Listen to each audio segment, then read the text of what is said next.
4 stages involved in launching a ballistic missile. The first one is the boost stage. It starts at the point the missile is launched and ends after all the rocket fuel is burned and the missile is propelled into the exosphere. The next stage is the post-boost stage. It starts after all the fuel is burned and ends after the re-entry vehicle is ejected. Next is the intermediate course stage. It takes place after the re-entry vehicle is ejected and lasts until the missile enters the exosphere. Then comes the final stage. It starts when the re-entry vehicle enters the exosphere, and it lasts until it reaches its ultimate target on the ground. Missile defense systems use military satellites to detect rocket emissions during the initial boost stage of a missile. But this new nuclear weapon employs the railgun's ability to fire projectiles at ultra-high velocities instead of using a rocket. That's why it can't be detected. Good evening, everybody. It is Wednesday, the 16th of July, and I am live with my awesome friend Sophie from Mars.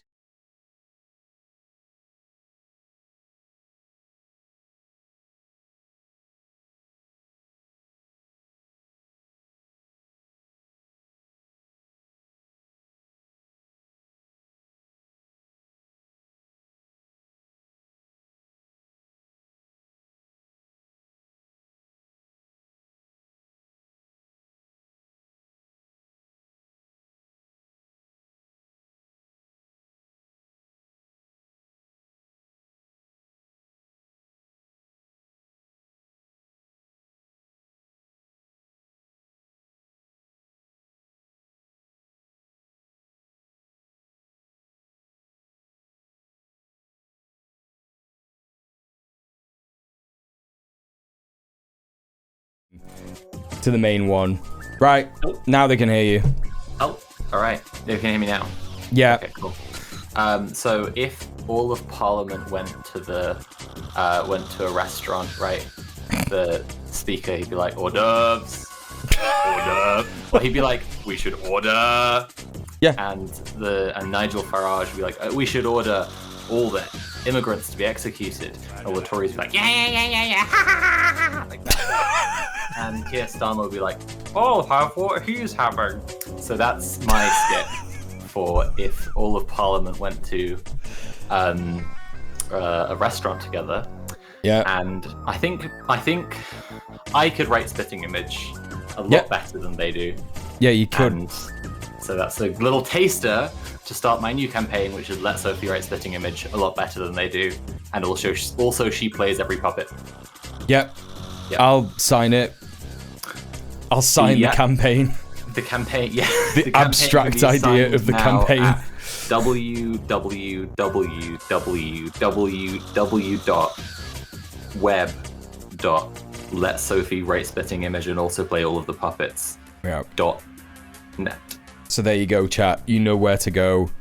Welcome in. We're streaming. It's me and Soph. How is everybody doing? It's good to see people in the chat already. We got Middle-earth Marxist, we got Frazo, we got Ninny, we got B-Rat, and do we have anybody else? Johnny is here, hello. Steph is here, hello. Did I miss anyone else? I don't think so. Hope everyone is doing all right. Yeah. Soph, how are you doing? How's your day been? Oh, pretty good. I had therapy. My therapist changed her haircut. I think she's really let me down. It's gonna be really hard to continue, I think. It might constitute malpractice. It's a form of harm to a patient to change your haircut. Yeah. No, it's not. What has she? None of those things. It's just what has she changed her hair to? She bleached her eyebrows, and I am not a big fan of bleached eyebrows. Is that it? If that's it, that's the whole thing. So as you can imagine, that was very hard for me. That was hard for you, wasn't it? I did survive that experience, and I'm here. And I think everyone should be really proud of me. Give me money, patreon.com/Sophie from Mars. This is a pure, shill stream, nothing else. And I'm going to be here for the dollar. I'm going to plug my Patreon between every line and stanza of Contrapoints' beautiful poem. And we're talking about ice as well. I'm not going to tell anyone to say organize to support immigrant communities in the US, or right to political prisoners. That's just a waste of time. Support all that stuff. Journalists and lawyers who are trying to dismantle, through legal and media routes. No, it's Sophie. It's patreon.com/Sophie from Mars is the only thing that can help. We must support bread tubers now more than ever. It's a really tough time. It's a really tough time for bread tubers. Oh my god. Oh, that's so good. Yeah, I mean we are obviously going to talk a lot about that. I think people should give you money though. That's like, just to be clear, in all seriousness. I'm 100% serious about it. They all saw my skit. They all saw what if Parliament went to I have some non-political ones for the family-friendly audience, for people who like find politics a little bit much. Maybe they've got their kids with them. I've got what if I was in line for a hot dog and I got to the front of the queue and the hot dog vendor had run out of buns, so he offered me a sausage with fried onions and mustard and ketchup in a napkin, and I thought he was kidding, but then I realized he was serious. That's another skit I have. That's a good one.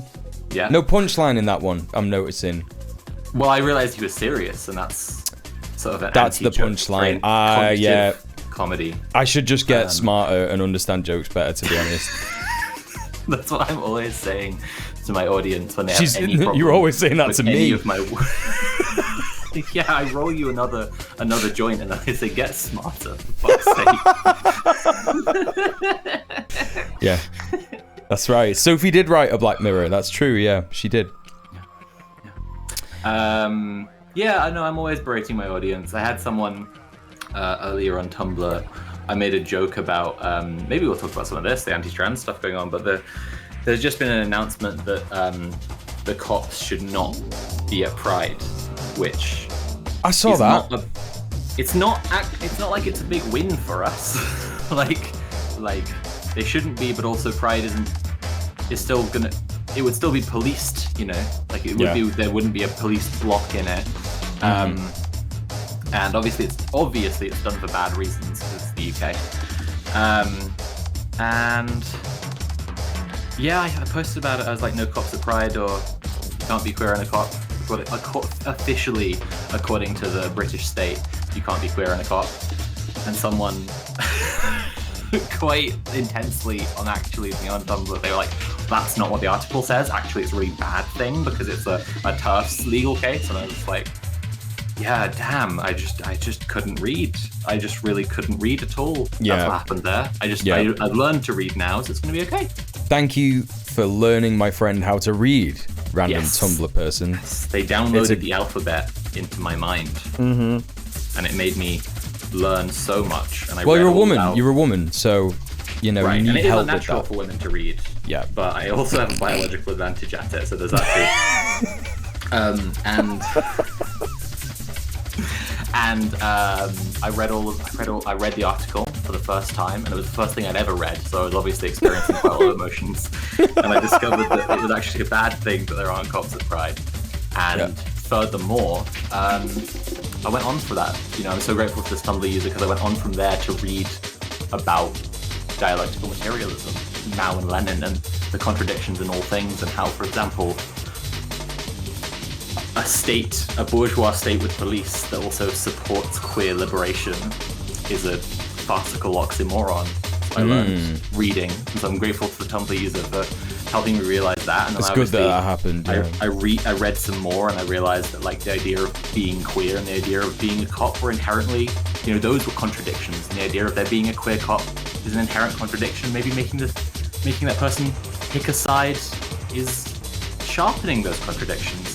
And in all that context, I reread my original post and I thought, fuck, that was silly of me. Embarrassing post that I made. Right. Good one. I've figured out this new scene. It's good. Now it's just me and you. They can hear me now. No, well, they can hear you now, and it's just me and you and there isn't just like a Google page in between us. I need to make you as big as me because what's happening right now is so first misogyny. You silence women, and then you make women feel small. This is the in problem. Public, on stream, in front of everyone. God, I'm gonna sickle my followers on you. This is That's the only way to respond to this, to be honest. I will be better. I will get better. And in fact, I should be put in a box forever. For a box, I think, yeah.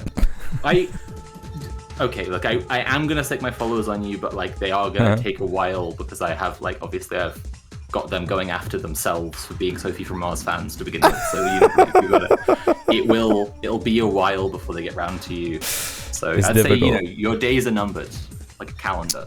It is true. Watch it. They're numbered 1 to 31. What do you mean? Yeah. Oh god. So we're gonna chat. This is the first of many of streams that we're gonna do together, where we're just gonna chat about current events and stuff. And I'm really you look like we've not discussed this already. We didn't discuss this, and it's bad. And now you're regretting coming on here. Yeah, it's kind of going to be slot takes. Yeah, it's not going to be like, I mean, it might be. Sophie's got things to show me. So I do. it could teach you about the Dutch disease today. It's great because I'm serious. I know you are. That's the thing. Okay, all right. So that's what we're going to do. We are gonna go. What? I thought those numbers were Hamas terrorist names. Oh, the calendar. Yeah. I get it. No, you're right. That's right. That's a callback. That's a callback. That's a big callback. Mm-hmm. Yeah. Prince. Watching the genocide from the beginning. Yes. Prince, welcome in. Welcome to the stream. I'm glad that your surgery went well. I'm glad that you're with us. Fantastic. That's great news. Hell yeah. Yeah. Prince was worried about his surgery. He went in to get something put in his hip or leg. I forget which. So there you go. Good stuff. Isn't good to see you. Modern medical technology amazing. It's crazy. So yeah, Soph's going to tell me about a Dutch disease. Yep. What do you mean the Dutch can get very sloppy? What are you on about? What the fuck are you talking about, Middle-earth Marxist? They will with climate change. I don't... Their whole country is a bowl. It's a bowl. They've made a big bowl. They drained all this crucible, marshland if you will.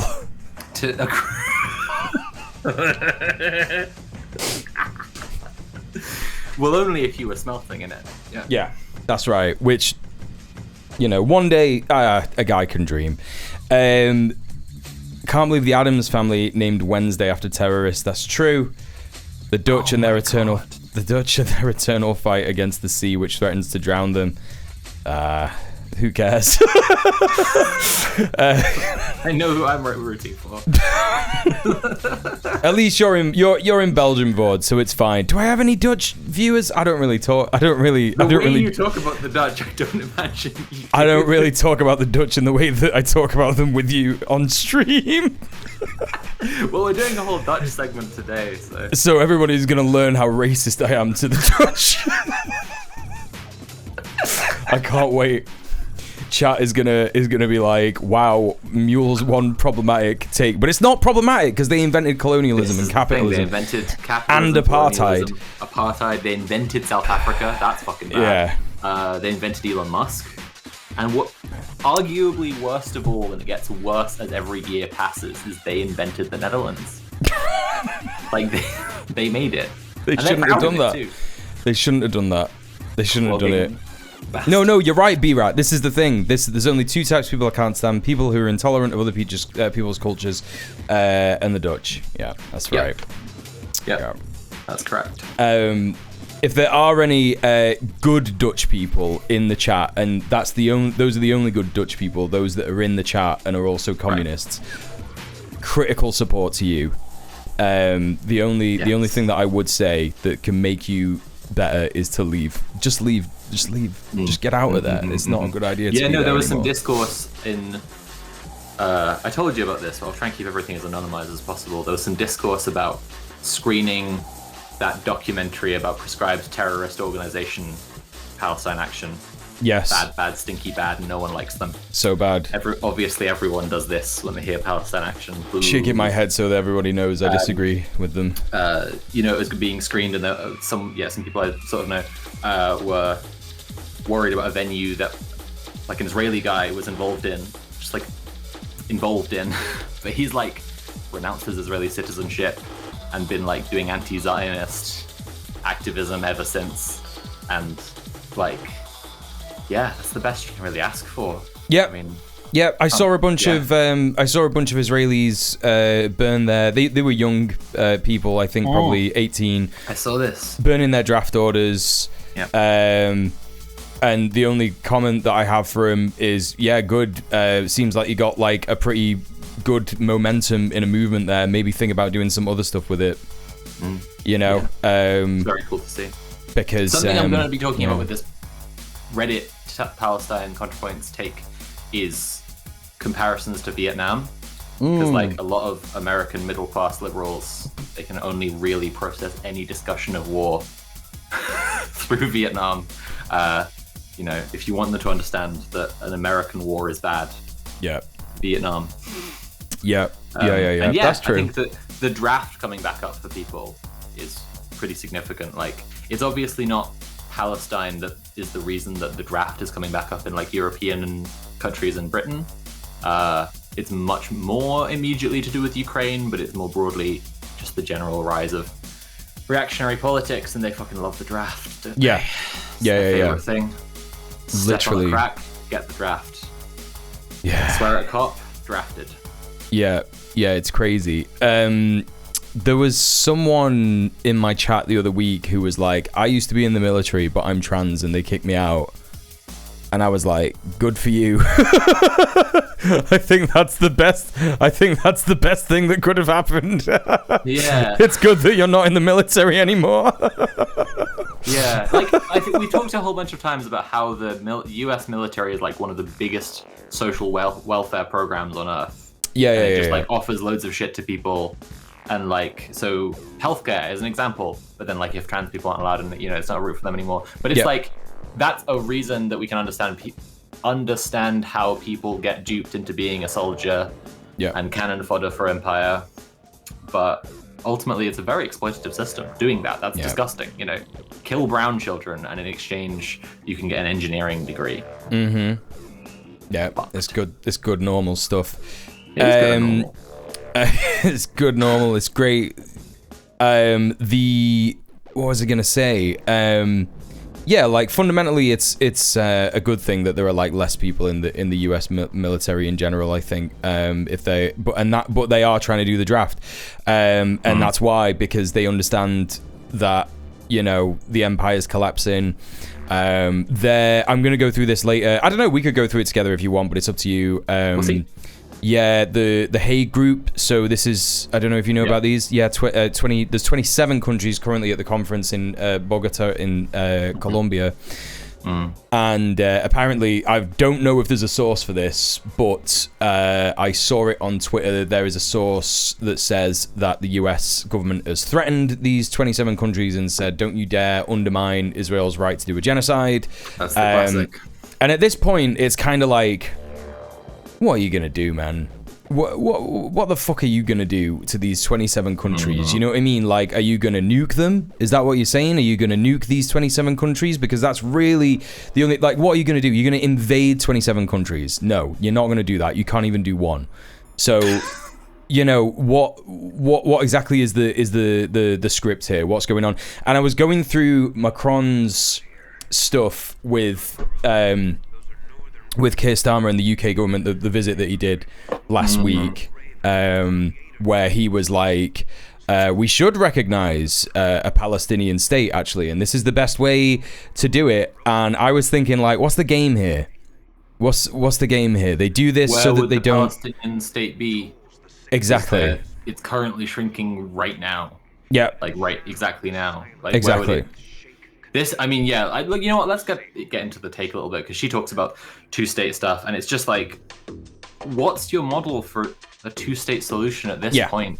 Like, I don't want to, like, it's the silliest fucking thing when you have to get to like analogies about someone owning a house. Like, really, we're doing kindergarten politics for liberals, but like, my friend Abud had a house, and then my other friend Chaim came along and took the whole fucking house. Like, this, like, going through it bit by bit. Like it's we need finger puppets, honestly, and it's not even that, right?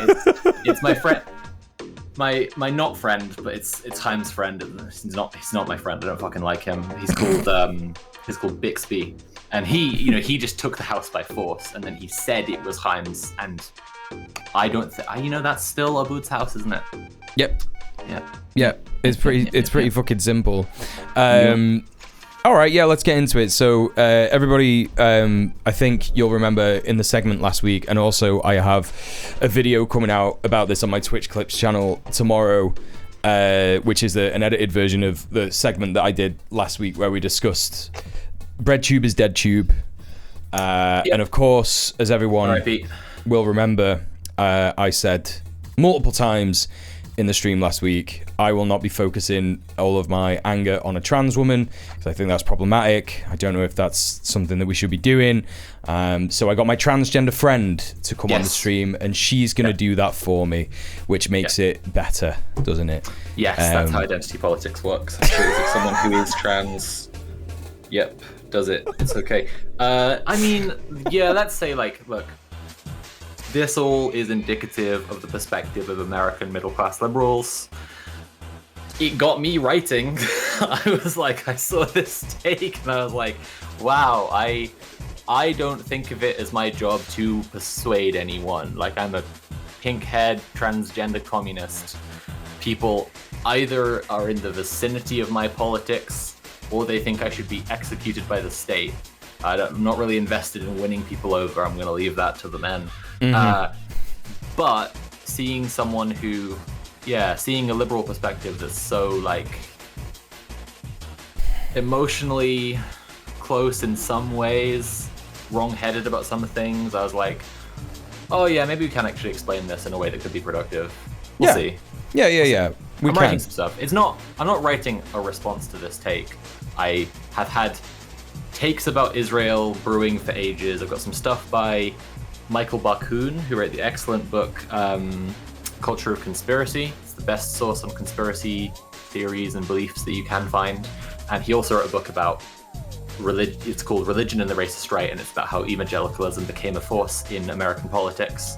And it helps you understand, like, the stories that they are telling about Abrahamic religions and how they fit into world politics, and, like, the rapture and the apocalypse and all this stuff, which, like, I think a lot of people don't figure is a real political force. Yeah. Like, people believing in the rapture, but it really, really is. No, absolutely. I was talking about this on stream last night. We had a big sort of discussion about the Abrahamic religions. We didn't get into it in the modern sense, really. We were just kind of talking about it in a way that applies to historical oppression. So if we think about all the time, literally the time since Jesus was crucified and the Romans adopted Christianity, and they used it as a tool to oppress people, and that was carried on essentially by the sort of medieval kings in Europe, and the whole sort of ideology behind it was suffer now while you are on earth, and then you will be rewarded in heaven when you die. And obviously that's a fake promise, because we cannot know if there is a heaven.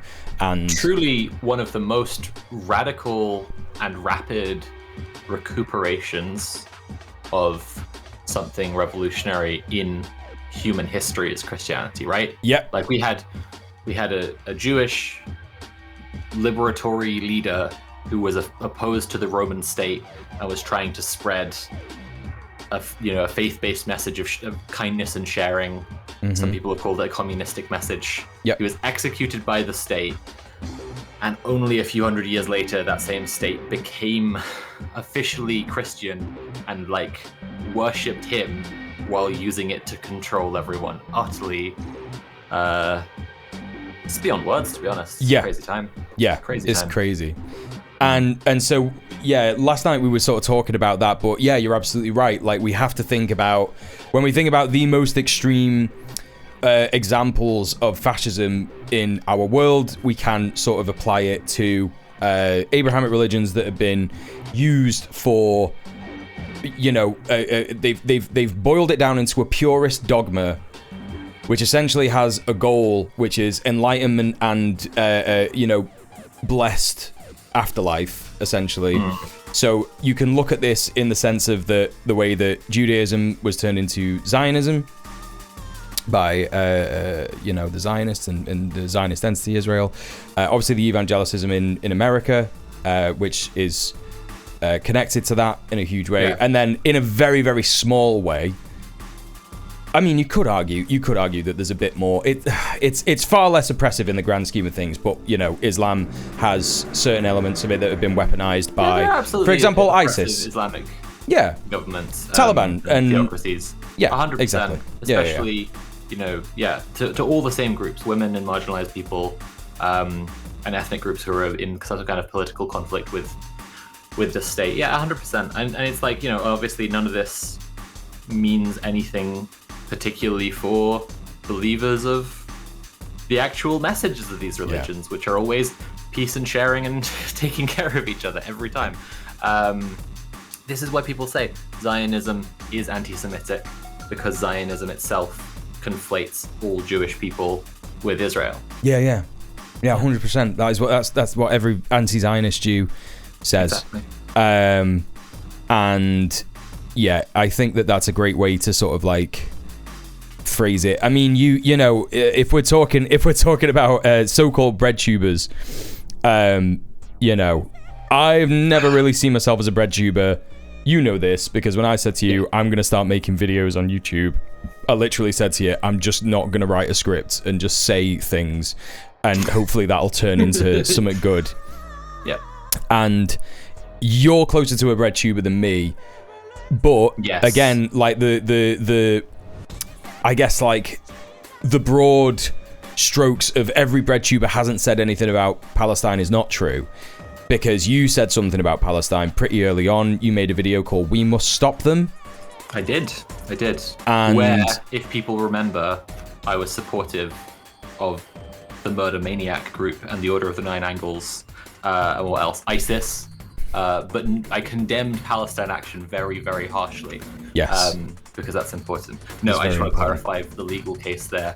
If anyone was curious, is that supporting Palestine action before the ban is not a wrong thing to do. It's now I've been informed by the law that they are bad, stinky, and not allowed. Yeah, exactly.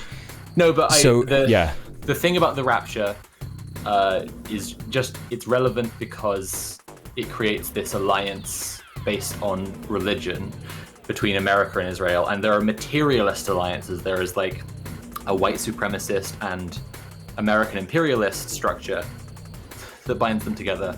You could argue more strongly, but like evangelicals literally believe that if all the Jews go to Israel, then the apocalypse will start. Yeah. And then there will be a big war, and all the Jews some of the Jews will convert to Christianity, and then some of them, but not all of them apparently, it's fucked, will be saved in the rapture. Not everyone who converts to Christianity will be saved. Maybe they're too late. I don't know if they just were like on the waiting list and got cut off. But sounds like there's a lot of like bureaucracy, needless bureaucracy in heaven. It's Saint Peter, and he's stamping approvals to be Christian as fast as he can. Obviously, he's pausing whenever he sees one that doesn't match the birth certificate, the assigned gender at birth. And he pauses and he goes, "What is this? I don't understand. I don't even get this." And then they have to spend like several hours, which are all on taxpayer money, right? This is true. Educating him about pronouns every time this happens. Yeah. And then eventually he refuses to stamp it because it's too complicated. It's just too complicated. Yeah. Let's read this thing, I think. Yeah. Okay. Yeah. So, Contrapoints made this statement last week, and maybe I will point out some other stuff that you might not be privy to, because I know that you haven't really been using Twitter too much. Quite allergic to Twitter now. Yeah, it's fair enough. Just Nazis. Yeah. And so essentially, Contrapoints basically posted this because lots of people were asking her, why have you not spoken about Israel and Palestine? Everybody's kind of wanting you to do this. So it's this overwhelming amount of people, and I guess that she's saying so many leftists feel betrayed. So it's like many leftists, and you're saying like, what? These aren't your audience? What do you think your audience are? Like, do you think your audience are just like overwhelmingly? I mean, you could argue whether our audience is overwhelmingly liberal, but liberals are pretty ripe to be educated on things that they may not know. Yeah, I don't know. This is the problem in BreadTube from the beginning, what people identified as BreadTube, and it's fair. I think it's always fair if you bother talking about BreadTube at all to point out that like the audience decided this. The audience were like, we're pulling together all the leftists, but unfortunately most of the audience was liberals, and so they were pulling together a bunch of liberals, almost exclusively white, almost exclusively from quite comfortable backgrounds, and saying, look, they said like vote left, so they are leftists. Right. And didn't realize the huge like gap in ideology between people. So it's like, she's been stuck in, and this is part of why as well, like it's, people shouldn't go after her. It's because she's just like been in this position where people identified her as someone not a Nazi making popular videos, and then expect her to be a leftist thought leader. Right. And she's just not, because she isn't a leftist, and she's pretty clear about being a liberal at this point. I think. I don't know. I'm trying to be completely good faith here. To be clear, I'm not like I don't. As far as I understand it, she is pretty clear about being a liberal and not identifying with people who call themselves leftists. Yeah, absolutely. So I take this whole first paragraph as honestly pretty fair. Like I don't really want a Contrapoints video about Palestine unless she actually learns some shit. Maybe talks to some Palestinians. I don't know. Yeah, well, let's read it for the chat. So what she wrote was, many leftists feel betrayed because I haven't made a video on Palestine. Do they actually want a Contrapoints video about Palestine? Will they be happy if I get in the bath and pour milk on a mannequin of Benjamin Netanyahu? No. I've posted about Gaza occasionally and have quietly given money to Palestinian aid organizations, but I think what leftists really want is for me to join their chorus of anger. They sense some hesitation on my part and are judging me very harshly on my presumed opinions. I'd rather be judged on my actual opinions, so here they are. Stop there. So, that is what she said, and it's interesting that what she's taken from this criticism is that she thinks that everybody is wanting her to get angry. And anger is something that often is used by liberals to describe leftists, and liberals are like, we are the calm, collected, educated, we don't get emotional, and again, this kind of like relates to her from the sort of new atheist era where, she was doing a lot of debunking of right-wing talking points and, essentially just being super analytical, overly analytical, to the point where it's like, no, we're not getting emotional about this, we're not doing this. Although she did get emotional in some of her videos, and I remember seeing that. Not necessarily angry, but like I've certainly seen her like cry in a video, and I've certainly seen her like, get a little bit mad. I think that anger is a useful political emotion. Yes. I think you're right that like frequently leftists are, in the way that people frequently try to depict their political or just debate opponent in irrational terms. Yeah, leftists get painted as angry brackets, too emotional, but also like, yeah, we're angry. Yeah, we've been seeing children get blown up every day for 2 years. I think. Yeah, I think I think the thing that she's missing, and I think the thing that liberals miss, is that, again, what you said earlier, living in a nice big gaff wherever the fuck it is she lives, I don't know, Baltimore or whatever. She doesn't have any friends who are yelling about this, obviously. She doesn't have any family members who are invested. Maybe she doesn't speak to her family, I don't know. And it is not, to her, she's seeing posts on Twitter. And people will only ever see posts on Twitter as an incredibly Twitter-brained take, the whole of this. Exactly. I will say it does all read like, yes, I am just responding to online stuff. Yeah, 1,000%. And the reality of it is, I mean, it's happened like a couple of times for me. I've shed tears when I've been talking about Gaza and Palestine and stuff like that. And a lot of people cry. I've got friends who cry about it every day. I've got, friends who, have told me like, oh my God, I couldn't stop crying the other night. I was thinking about it. It's like, no, the actual reality is that we are like so devastated and traumatized. We're seeing other children, as you said, getting blown to bits on a daily basis. Every single day, 100 fucking humans are getting blown, eviscerated, evaporated off this earth. And the reality of it is that it is sadness. Sadness is the emotion. And of course that turns into anger. And you're right, anger is a very useful emotion to have because it drives you to action. It drives you to do stuff. It gives you energy. But to what's the word I'm looking for? To boil it down to just anger, I think is super reductive. Yeah, I mean, I guess if you're seeing it as, painting people as too emotional, like, it isn't just anger, there is a moral case here. Like, like, there is such a strong moral case that it's even spilled over into being recognizable in law. And, like, there's a big fucking gulf between morality and law. So when, like, international law says this is a genocide, and under international law, like, I think I saw this on a TikTok, so this is my level of legal expertise. I'll be taking the bar exam next week. But like, someone was saying that, like, under international law, any form of resistance by Palestinians is legal. In the conditions they're in, and that's right. And Israel literally doesn't have a right to defend itself. So when people are saying Israel has a right to defend itself, this is literally not true in legal terms. But it's a moral case, and that's the thing. Like, I don't know, like. Yeah, let's get further into it. Let's have a quick read of the chat just before we go forward. Contra only had a part in making me a leftist. Hi Val, hi Beanie Gaby as well. How are you doing? Good to see you. Did I miss anybody else coming in? No. Vordrella, hi. I agree.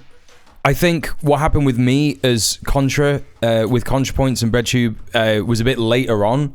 I actually, like, regrettably started watching people like Destiny, and I think I even watched a bit of Orsh. I've spoken about this before, but then immediately graduated to Hassan, and Hassan was my favorite, and I then started to watch a bunch of different, like, left-wing things, and I think the first video essayist I ever watched was... This is why when we were watching Deep Space Nine, you pointed out that guy who has a really big body and a little head.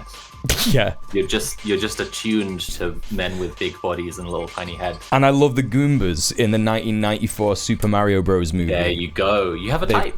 I have a type. I'm only a bottom for guys who look like that. I'm a strict top, except for guys that look like that.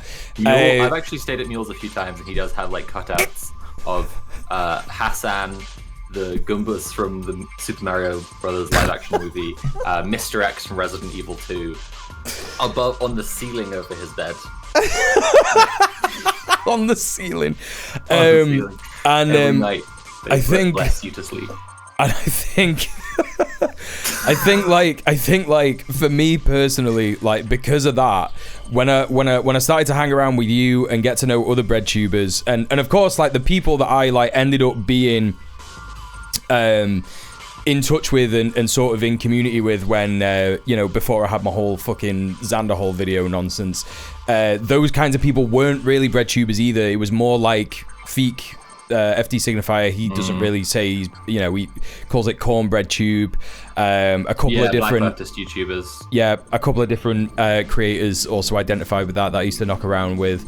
And I think that BreadTube particularly, it has always been to me a little bit like, wow, look at these people making these, like, amazing videos with, like, all this production quality and yada yada. And that's actually why I liked your videos quite a lot, because you were doing that, but in a very, like, modest way, a very, like, you weren't Do you know what I mean? Like going insane and like different. Because I'm poor, babe. That's what I mean. That's what I mean. I could relate to you because I knew that you weren't wedged in it. Do you know what I mean? It was so obvious. And I'm not being cruel. I'm not being like, yo, look at what you live in, bitch. Like what is going? Do you know what I mean? I'm not saying that. Like to my house and saying, has this place gotten smaller? No, like gosh, what was I gonna say? I was gonna say actual words that are okay to say on stream, and not all the thoughts in my head. Don't say that. Yes, I know what you mean, and there are lots of different ways to just to point out the frustration of BreadTube, the whiteness, the relative privilege. For me, for a few years, it has just been that people don't talk about organizing.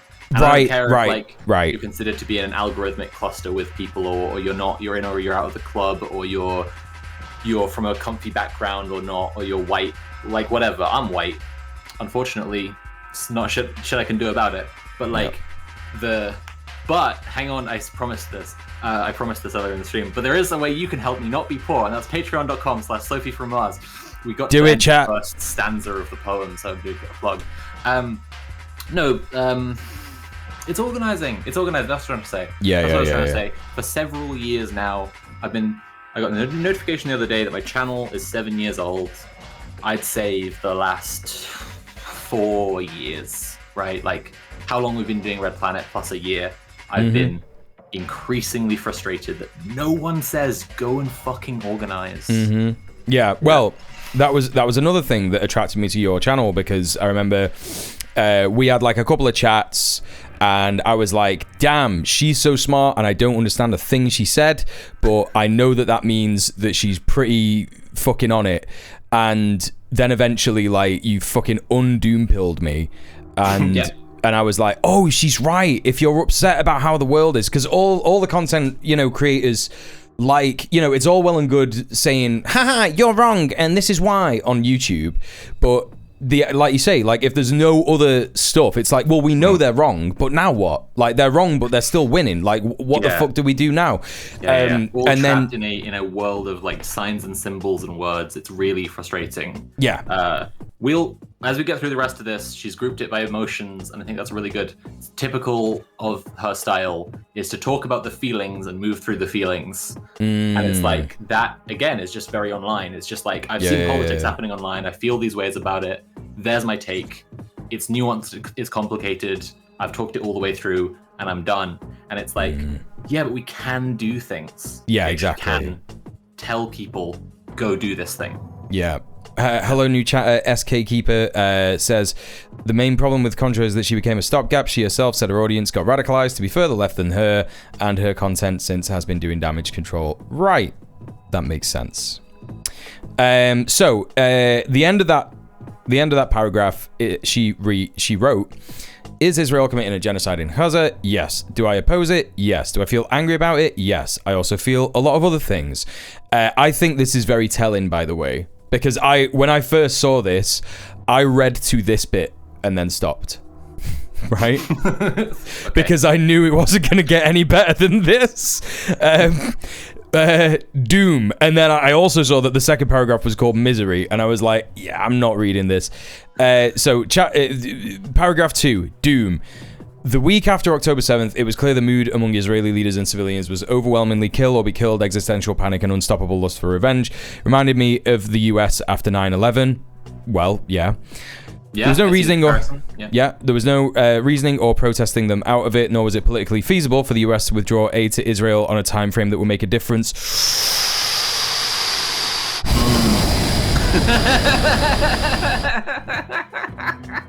Okay. Yeah, that one's pretty messed up. It would have required replacing most of Congress and overturning decades of bipartisan strategy. It would have been crazy if there was an election the next month, then, wouldn't it?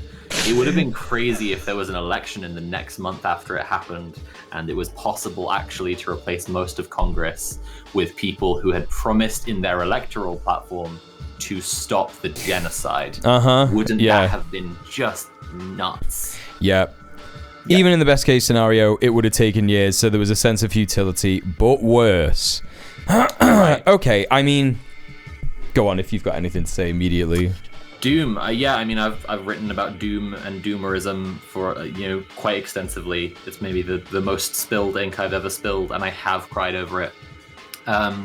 Yeah, you just got to do stuff, innit? Like, you just got to do that. It is exactly what we were just saying, but like the way out of the feeling of Doom is to do something, and like Doom is very good at it. There's this thing people call depressive realism, and it's horrible. Like, if you talk to someone who is like absolutely suicidal and they're talking to you about the state of the world, and you need to get like any win to tell them like actually some things are good, and they just hit you with like just downer after downer after downer about it. I remember conversations I've had like this with friends where like they'll say this thing and I'll say, oh well, this group is fighting against that, and they're like, yeah, but big organized structures get corrupted by hierarchy and power and blah blah blah. And I'm just like, after a while you have to realize you have no cohesive thing except no, this isn't going to work. That's the only thing that ties your answers together. Like, you're not actually reasoning from a place where you have a perspective except everything sucks. Mm-hmm. And like when people say depressive realism, like they even have like studies they want to point to that's like people can be more realistic about stuff if they're depressed. It's like the capacity to assess how things are and the capacity to change the world and exist in it are different capacities. Yeah. And if there is a neurological or psychological clinical study that shows people can guess more accurately guess the jelly beans in a jar when they're suicidal, fine. But maybe people who have put on their gorilla mindset and manifest getting a jelly bean, they are the ones who will really succeed. And that's why you should go to patreon.com/Sophie from Mars and also buy my book, Jelly Bean Mindset, which is what Joe Biden had, and that's why he succeeded at being the president, was he had jelly bean brain, the same as Ronald Reagan. He manifested and vision boarded his whole life thanks to the Sophie from Mars method, available now. So at patreon.com/Sophie from Mars. I have something to say on that, but just before I do, Trolltacular, thank you so much for gifting the 21st gift sub in the channel since literally you joined the stream yesterday. Thank you so much for the 21 gift subs. Thank you for gifting a sub to B-Rat. Cool. Enjoy your sub. And also, hi, Trolltacular, and hello, Magic Mia. Good to see you. It's funny that you mentioned that, the studies that people point to where it's like, oh, when people are depressed, they can assess things more better. That's like, it's such a joke because there are also studies that say things like, if a person is in a room while ice is forming, you can have a genuine effect on what the structure looks like in the ice crystals if you are either sad or happy. And this is a real study. Let me try and bring it up. Okay. Effects. Your body temperature is probably different if you're could easily be. There's all sorts of things. Effects. This is why we say correlation does not imply causation. There's all sorts of messy it's things. true. If you're happy, the ice can tell that you're happy, and it just changes. Oh, I see. Okay. Effects of mood on. It's like molecular structure. It's not just ice. It's another thing as well. The comparison to the US after 9/11, it's like, I guess one thing about her perspective that's already creeping in, I just want to say, is that the Iraq War was really bad for America's overall like reputation in the world, and also domestically. Like, a lot of people were really angry that it was happening, and then angry that it happened, and got hurt doing it because they were like an 18-year-old who saw 9/11 happen and joined the army and got their legs blown off and shit like this. And actually, the collapse of the American Empire is a good in the world. And it happening is hurting a lot of people as it's happening, but the more people organize to build structures to take care of each other, the better it can be. Yeah. Right? Like, I can't change the fact that the American Empire is collapsing. So when I'm saying like it's a good in the world, that's not me pushing on the pedal that makes American decline happen, right? It's not worth being mad at me. Yeah. If I'm like, it's only worth trying to make things better. And that's not to argue that the Iraq War happening was good because it was a damage to whatever. It's just that like yes, America was in a really, really, really strong position in 2001 in the world, and it got weaker and weaker and weaker. We're over 20 years later now, and it's in a much, much weaker position. And there is more people can do this time, but it was worth people doing everything they possibly could then, because they were still then fighting the imperialist war machine. And if the wins are invisible to you, it might be because America doesn't broadcast the wins of its enemies. Exactly. Yeah. So that study that I was referencing might have been something that I made up when I was high. So That's I can't. what it did sound like. Yeah. I can't. Fuck off. I'm smart sometimes. I only say that because you love me and you care. Really cold when you were really high, and just told you that your feelings would affect the formation of the ice, and whether winter would ever end would be up to you and your happiness. Yeah, that's true. You did say that, and winter did end because I was happy. Things like that to my friends. No, but it doesn't matter anyway, because there's another thing that you actually know, because you told me this, which is that you only need, I don't know, what is it, 10% of a population to do a revolution or something like that. It's a small number. It's a ridiculously small number. That's kind of what I was getting at with bringing up that study anyway, which is that okay, you can be depressed and maybe see things more clearly or whatever, and it's it's good to be in a doom spiral and have a sense of futility, but where are we if you don't have revolutionary optimism and informed revolutionary optimism, which is not just meaningless happiness, burying your head in the sand kind of thing. So we're saying all of this online, and so we're in the arena of just abstractly having takes, but our take will always be that you can take action. And for a lot of people, the most popular take will always be, oh, it's fucked, there's nothing I can do. It's one of the easiest ways to sound smart in any room, is just things are fucked, because things are always fucked, right? And it can make you look like an asshole if you say we can change things, and then you fail to change things. Yep.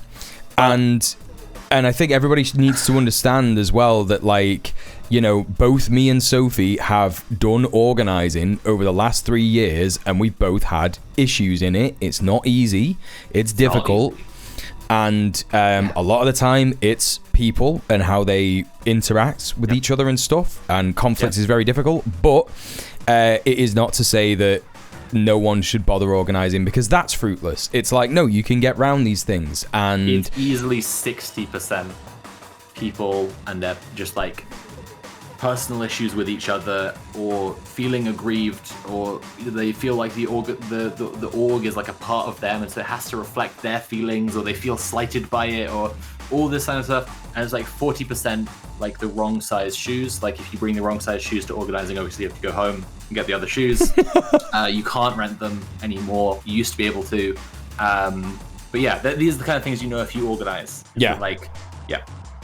And that's why people like Contrapoints are frustrating, because they don't tell people to organize, and that might come from two places. One, when they were politicized, I'm trying to think about H-Bomber Guy, I'm trying to think about Contrapoints, I'm trying to think about Philosophy Tube, I'm trying to think about all these different bread tubers who they started making content, and then they got really famous or whatever, YouTube famous, and they haven't really made sort of stuff about organizing. And I imagine it's because the YouTube came before any kind of real life going outside experience, and not necessarily going outside experience, but when I say going outside, I mean going outside in a leftist way is what I mean. Oh, okay. Yeah, I mean touching. This is just a tweet game.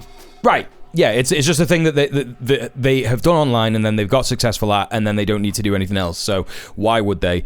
That's kind of where I'm up to with it. Do we have anything else in the chat? In some ways, it might be the worst possible thing for the revolution if Elon Musk does get cyberbullied into killing himself. Yeah. Because a lot of people then will believe that tweets are magic and can change the world, because they'll have a really solid demonstration. As funny as it would be. Okay. Second paragraph. Okay. Misery. The leftist pro-Palestine movement quickly decided that their primary goal was not merely opposition to the genocide, but opposition to Zionism in general. That is, opposition to the existence of Israel as a Jewish state. Uh-huh. Interesting. Yep. Okay. Yeah, I think that Nazi Germany was bad. I'm just going to bring it right there. I'm sorry that I know there's what is it, Godwin's law? The internet argument is over because I've compared them to the Nazis, with how they have concentration camps and they've ghettoized a population. Now they're putting them into concentration camps, and they've been really explicit about their goal is to completely exterminate them. If people think that's an unfair comparison, that's okay with me. This is the thing. It is so deeply frustrating, especially as I believe most of her argument in this is that electoral politics is how you do stuff, right? That's what most people have said. This is what's happened. This is what she's saying in this. Again, I didn't read all of it, but we're doing that now, and we'll find out. She's saying what her feelings are, and her feelings are very important. We should all hold space for her feelings. I'm holding space. Remember when that lady held the other lady's finger? Right. So the existence of Israel as a Jewish state.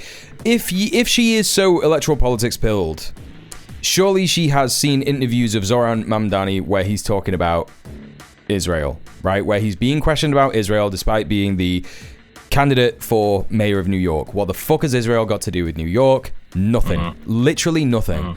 People point out it's the largest population of Jews in any city in the world, and this is true, but it's also like the largest population of a lot of immigrant groups. But this is in the world. I mean, it's not quite the same as like I don't know, population. What was the one I saw earlier? Largest population of Jamaicans outside of Jamaica. It's like, New York is simply the largest population of Jews in the world. So I don't know. Like I see that perspective, but it still is flattening all Jews into the same thing as Israel. Exactly, yeah. And she says that later. She says most Jews are Zionists. I don't know if that's true. I really don't think that is true. I think that most Jews are either completely...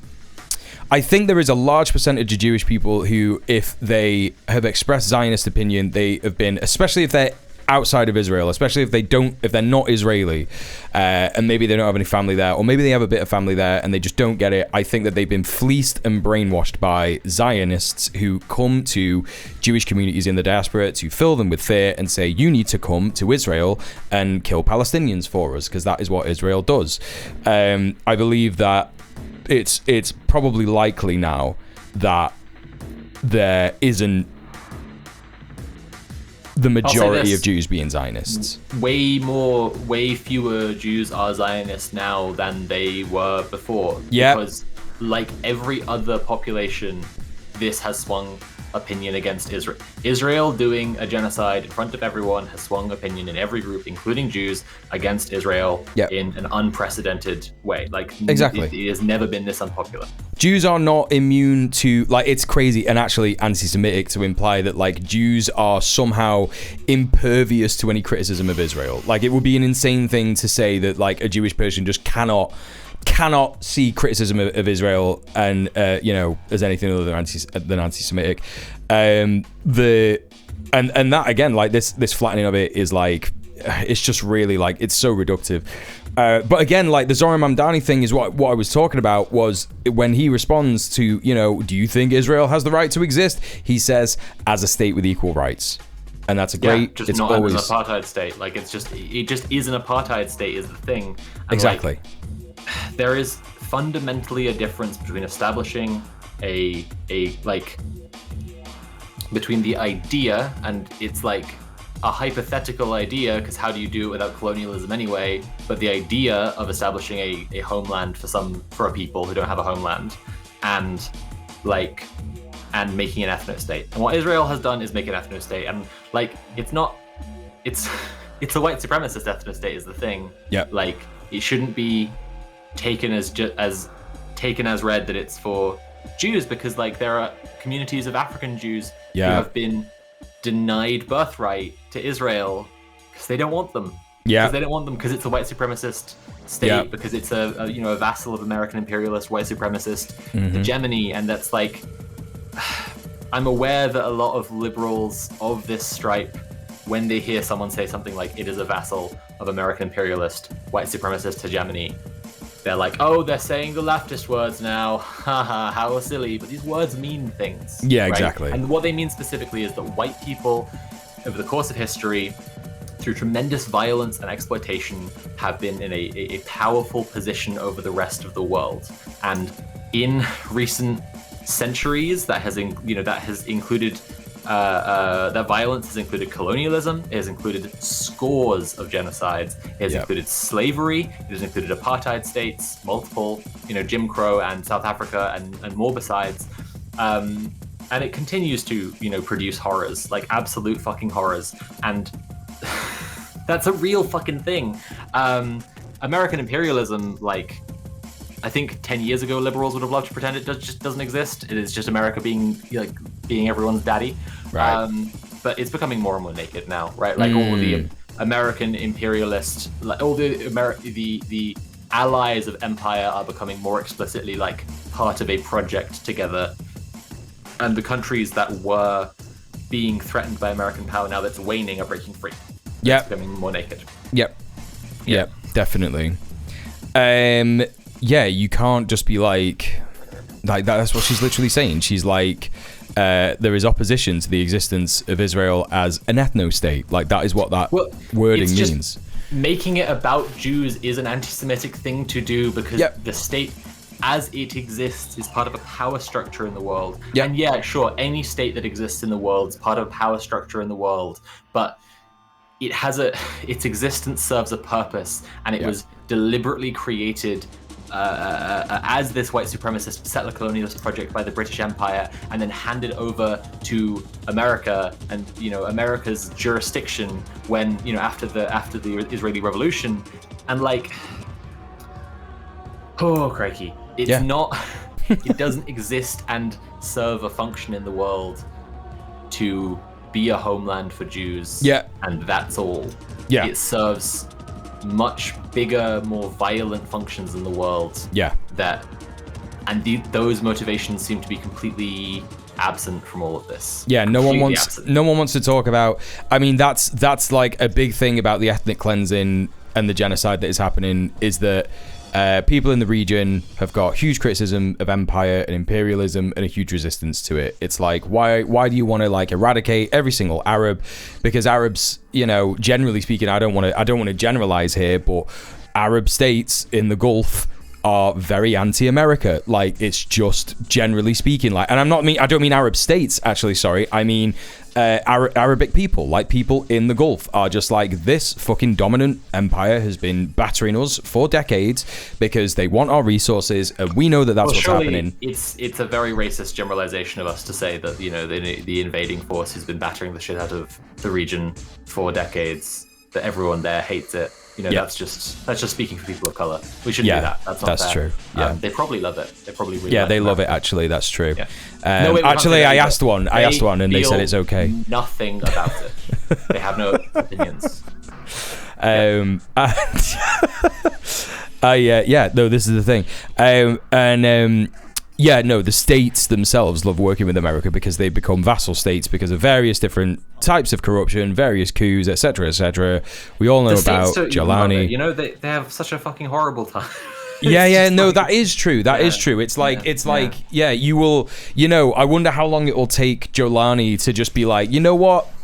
I used to command a whole heap of fucking insane Al-Qaeda fascists, and we did loads of stuff, and now I'm just like America's handmaiden, I guess. I don't know, like a right word in this America's slave. The most positive interaction that an Arab leader has ever had with America is when that super corrupt president of Yemen, who had been like the president of North Yemen for like 17 years and then was president of all of Yemen for another like 24 years. When Bush gave out like anti-terror funding to everyone who would go after terrorists. And that guy, I forgot his name right now, but that guy, there was a terror attack in Yemen against a destroyer, against an American ship.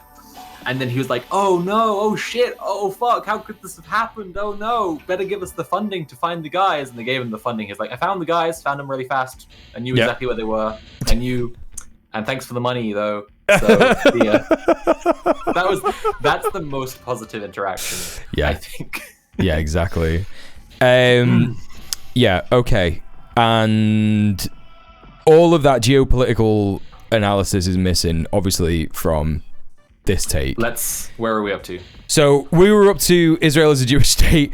Here they decided to draw the line separating decent people from genocidal fascists, which had the following consequences. It shrunk the coalition. I don't know what she's referring to here. If the coalition is people fighting against Israel, I think that coalition's been getting bigger and bigger it's and bigger. Huge. This is what I mean. Like, doesn't go outside, doesn't know things. A bunch of countries just signed a thing like yesterday to say they. Like, that's a big coalition. Like mental, like absolutely mental. In quotes, Zionist is a very broad category. This isn't the first time that she's put Zionist in quotes. Maybe it's flattening. Maybe she means the shrunk coalition. It's flattening what Zionist means down to just one thing. Maybe that's what she means. Sure. I'm trying to be generous. I'm here to be generous, and Muel's here to be my anger translator as always. Yeah. We're doing good streamer, bad streamer interrogation tactics. We're reproducing carceral logics on stream. Everybody lock the fuck in. Patreon.com/Sophie from Mars. Let's go. That's right. It's showing the coalition Zionist, and again, I do want to point out here, this isn't the first time. I'll bring up a tweet in a minute. But this isn't the first time that she has used the word Zionist in quotes, as if it's some kind of veiled, anti-Semitic term. Which obviously people have used it that way, in the anti-Semitic way, where you conflate all Jews with Zionists. Yes, it's a really anti-Semitic thing to do. It's extremely anti-Semitic to do. Have been doing it for ages. Yeah. Anyway, next up, she says Israelis. Most Jews are Zionists. Anyone who supports a two-state solution is a Zionist. I don't know if this is as popular a take as she thinks. If she's talking about just leftists. She's saying that or how popular a two-state solution is. No. I mean, in terms of, I was thinking in general, but you're right. She's just talking about leftists. You're right. But the thing is, look, a two-state solution. This is the thing I was saying before, right? This is where you start going, okay, so imagine I got a friend and he's called Abud, and he has a house, and then Bixby comes in and says tally ho and kicks him out of the house and he's homeless. And then Bixby gets distracted and finds out that his house is on fire and has to get back to merry old England to put the fire out. And he's like, Haim, this is your house now. So Haim and Abud rush into the house and fight over it. And Haim progressively takes more and more and more of the house, right? This is us explaining with fucking finger puppets the history of Palestine to liberals, right? Whose house is it? Yeah. Because at what point was there a legitimate taking of the house? Yeah. Never, ever. The two-state solution, no, sorry. Like, if you want a bunch of Jews to live in Jerusalem, they're gonna just have to move to the state that is there. Yeah. And just be there. And just be there. And that's why, like, the question of how to have a Jewish homeland without colonialism is always the thing. Exactly. And Palestinians, before they were massacred and attacked and had horrible things happen to them by the Zionist militias in 1948, Palestinians were willing to take Jewish people into their homeland and treat them as their countrymen. Like, they were willing to do that. There were boats that were like, coming to Palestine at the ports, and there were people with big signs saying welcome to the homeland, etc., etc. What we're talking about is colonialism. You have to understand it in terms of colonialism. As you said, white supremacist colonialism. It is simply not the thing that people say it is. I don't mean to just do guilt by association or whatever, but just like Ted Cruz, is like God deals with states the way that the states deal with Israel. If you're Israel's enemy, then you're God's enemy. And it's like, you must be able to see that there is a huge Christian Zionist influence on on Israel as it exists now as a country and has always existed. You must be able to see that. I think it's interesting that she talks about here, it would have required replacing most of Congress and overturning decades of bipartisan strategy and diplomacy. So she understands that the imperialist nature of Israel is a bipartisan strategy. She understands that. She must. Yeah, but it's just, well... Which is what makes it so frustrating, because it's like, yeah, you must be able to see Ted Cruz talking about Israel in this insane way and go, why would I trust anything this fucking man says? When people are brought up educated with a sympathy for statesmanship and politicians and the decisions that world leaders make, right? To think of themselves in the shoes of those people, things like decades of bipartisan strategy I've meant to take have a different emotional weight. It's like, think of how hard everyone worked, and it's like, I don't care if they worked for 10 seconds. I know they didn't work hard. I know they But if they worked for 10 seconds and they came out with, you know what, we're not supporting Israel because it's trying to do an ethnic cleansing of the region and create an ethno-state. Yeah. They would have arrived at the moral position, and it wouldn't matter how long it took. Yeah, that's right. That's correct. Oh my God, it would undo the decades. Oh, who cares? Whatever. Like, what is she referring? Like I think she's trying to say, there's nothing we can do because so much has gone into it. Of course. It's just but it ultimately. And this gets back around to the Democrats lost because of Palestine. I'm sorry, you can say this for any popular issue. Yeah. You could say the Democrats lost because of trans issues. Mm-hmm. And I've heard people say this. Yeah. And it's just like, the way this works is that the party has to appeal to the voters. The majority of voters are pro-Palestine. Yeah. And so the party should have appealed to them. Yep. And then they would have got the votes.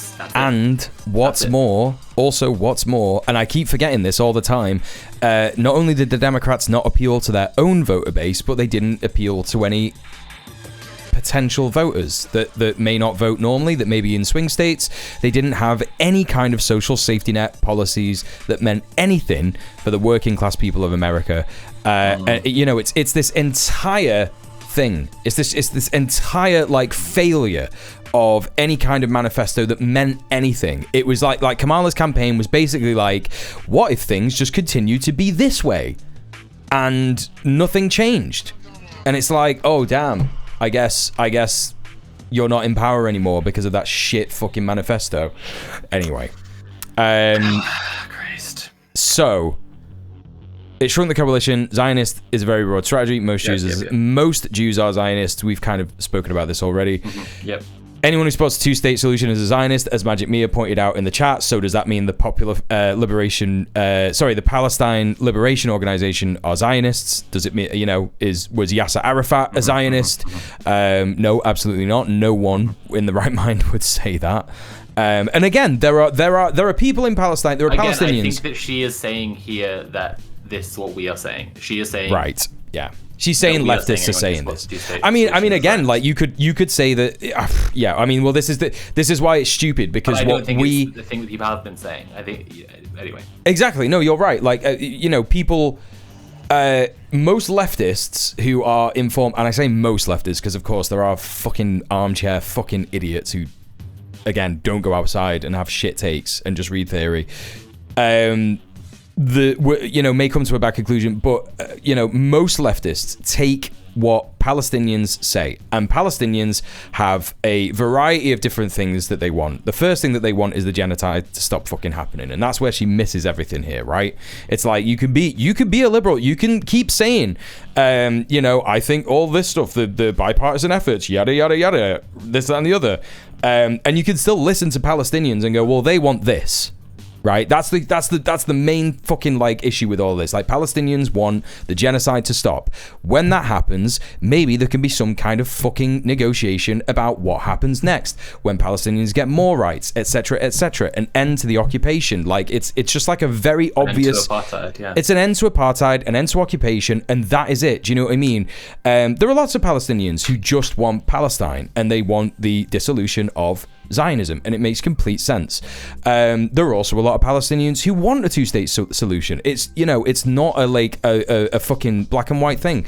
And, you know, she is there saying that, like, every leftist is saying that, you know, this, that, and the other. But most leftists listen to Palestinians, and what most leftists have been saying is, it is time for the genocide to stop. And it is simple as that. It is just as simple as that. Okay. Okay. It was politically infeasible. Is that a real? Does she mean unfeasible? Is that real? Infeasible. It's a word.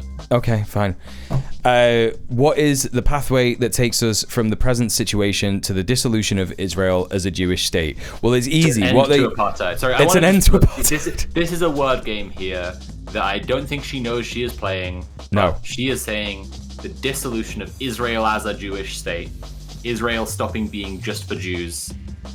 That you're describing an ethno-state. Yes. You need to say the end to apartheid, because that's what it is. Yes, exactly. I don't see how this could happen without either a total internal collapse of Israeli society or else, you know, nuclear war. Yeah. Total internal collapse of Israeli society. That's it. Yeah. That's what we need. Yeah. 100%. Like, that's what I support. Again, she's completely missing that, like, you know, all you have to fucking do, like, it pains me. Like, there are so many like liberal commentators on this issue that would say things like, I don't know, yeah, electoral politics is important, and, you know, yada yada yada, all this nonsense. But they would also be like, yo, look at, like, the way that Israelis speak about Palestinians. Look at the way they speak about every Arab.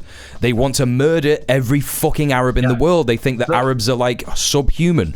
It's so simple that if stopping the genocide or stopping apartheid, or both, would require the collapse of Israeli society. If there's no way other than that, then yes, that is what is required. It should happen. Absolutely. Then it should end. If Israeli society is fundamentally inseparable from apartheid, then it must collapse. The same way that if German society were, and I'm sorry, I know I'm doing this again, so I've lost the argument, but, like, if German society had to collapse for Nazism to end and for the Holocaust to end, then yes, I think we as a whole world agreed that was what was necessary.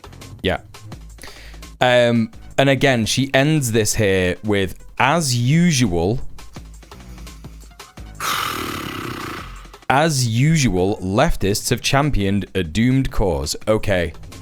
All right. So I guess we just don't do anything then. You can't change anything, so don't do anything.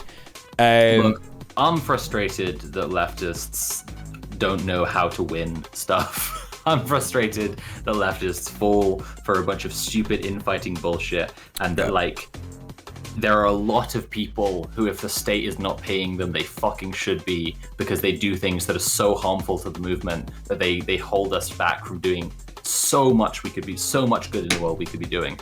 I am frustrated that leftists are afraid of holding power, but I don't think she wants leftists to hold power. I don't think that, you know, I'm frustrated by those things, and I would love if there were a new Lenin.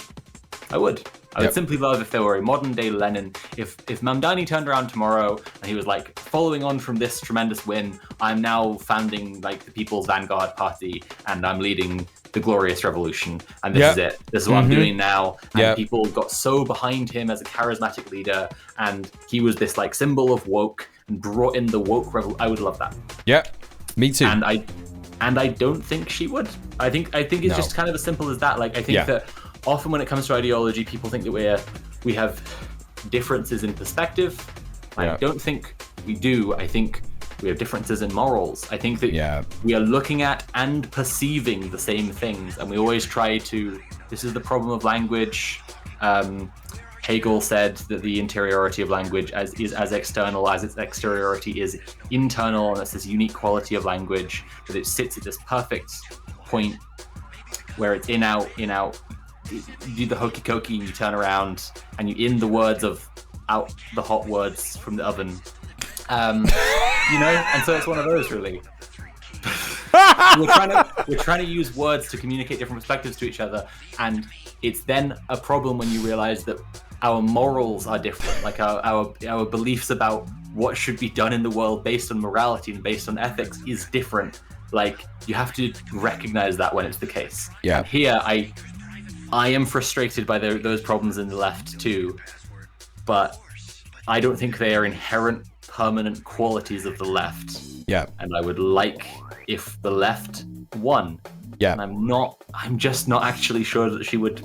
No, you're right. And so Matt Christman had a really good take, and I have been so behind this ever since, because as soon as I understood this, it made everything make sense in terms of why fascists and liberals are the way that they are. When Contrapoints is saying all this stuff, right? Lots of people argue and say, a lot of leftists say liberals are just like fascists, yeah? And what does that mean broadly? Broadly, what it means is that fascists don't care what happens to Palestinians, right? Natalie Wynn, a liberal, does not care what happens to Palestinians. Like, that is what is happening. I'm gonna good cop again here and just say she explicitly is saying that she is angry about the genocide. Yeah. That's fine. However, if you're super doom pilled about shit like this, and you're so doom pilled, like, okay, here's what is happening. Functionally. Yeah. Thank you. Yeah. That's exactly what I'm saying. Functionally, there is no difference, because she is broadcasting loudly to her audience. Don't bother doing anything. It's doomed. Yes, they are loudly saying to everybody, don't bother doing anything. It's a lost cause. Right? It is a lost cause. Nothing will change. Aber sie tun es. Marx's definition of ideology. Sie wissen das nicht, aber sie tun es. They don't know what it is, but they are doing it. Right. And it's that, right? Like, you can be feeling angry about the genocide, doomed, miserable, and whatever other special feelings are in here that we'll hold space for. Obviously, we're holding space, and that's the most important thing here. But if your actions don't reflect those feelings, then the feelings are gibberish and bullshit. Yeah. In a materialist sense. Exactly. It's hyper materialistic. She doesn't give a fuck as long as she gets to stay in, watch her Netflix, play her video games, like every other liberal. Like, every other liberal is doing that. Every other liberal is like, damn, that really sucks. Oh well, can't do anything about it. Guess I'm gonna have another wank, right? That's literally all it is. And look at me. I'm so lucky. I'm in this big gaff, and I don't have to do anything. I've still got a nice, place. I should be happy about that and thankful for it. Thank you very much, Donald Trump, for my house, right? Please don't take it away just yet. And that's kind of it. It's like, fascists will often mock people and be like, you've got a phone, you've got a PC, you watch Netflix. All these leftists criticize all these things that they take part in, right? And what they're really... Yeah, you wank, right? You're a gooner. And what they're really saying... Those pictures, by the way, of Mr. X and the Goombas on Muel's ceiling, they're the crustiest you've ever seen. Any cutouts of... Clearly has been printed on an inkjet printer and then cut out on the same paper, and then... I think it's Pritt stick, it would be my guess, but it's possible that he just blasted them up there with ropes. Yeah, and what you've got to remember, chat, is that those are on my ceiling. Yeah, that's how hard I'm blasting. Like a shotgun. Like, literally, my dick explodes. What fascists are saying? What fascists are saying when they are chastising leftists or anyone else, like even a liberal, when they say oh, I care about this and maybe we shouldn't do that and this, that, and the other. Oh, but you're doing it anyway. They're saying, I don't care. And it's annoying me that I'm seeing you care, because it's reminding me that I should care. Right? Like people do with vegans. Exactly. That is exactly it. That's a great example. It's very easy. The Nintendo Studios thing. He calls it the Angry Jack thing. Yes. Exactly, right? And that is kind of what is happening here. Instead of being like, oh, we live in a society, so we shouldn't try and change anything. You're a silly, loony leftist. I mean, she is basically saying that. She's essentially saying extremely conservative things here. But, she's a liberal, and I guess she's talking about her special feelings that are very special and important, and we're holding space for it. That's what's happening right now. Sure. We are making some tea, and we're having a sit down with our dear friend Natalie Wynn and her special feelings. Yeah. Making space. And that's the most important thing. Yeah, exactly. And that's right. And this is it, right? So that is kind of where I'm up to on this, and it makes so much sense. It's like she's getting mad. The pro-Palestinian leftists are vegans for her. She's getting mad because she's getting mad because she realizes that she should do something about it, but she can't because she doesn't know. She doesn't have the equipment. When I used to get mad at vegans, like every carnivore does in their life, don't say that it hasn't happened. You have got mad at it, and that is because you do think that you should. I've ever been. I'm going to derail the complete stream, actually. So Abby and I were doing a cryptic crossword, and there was a clue that was obviously H something car, H 6 letters car, and it was a cryptic crossword, so all the clues are riddles and bullshit, and it was like what a cross driver gets into, and the answer, it turned out, was hybrid car, right? Like cross driver, like hybrid, very good. Yeah. And then, but for ages, the only thing I could think was Hitler car, which is when you're experiencing road rage, you get the maddest you've ever been in your life. You just become Hitler. Hitler. Out of your car and you get into the Hitler car and you drive it until you are done being mad.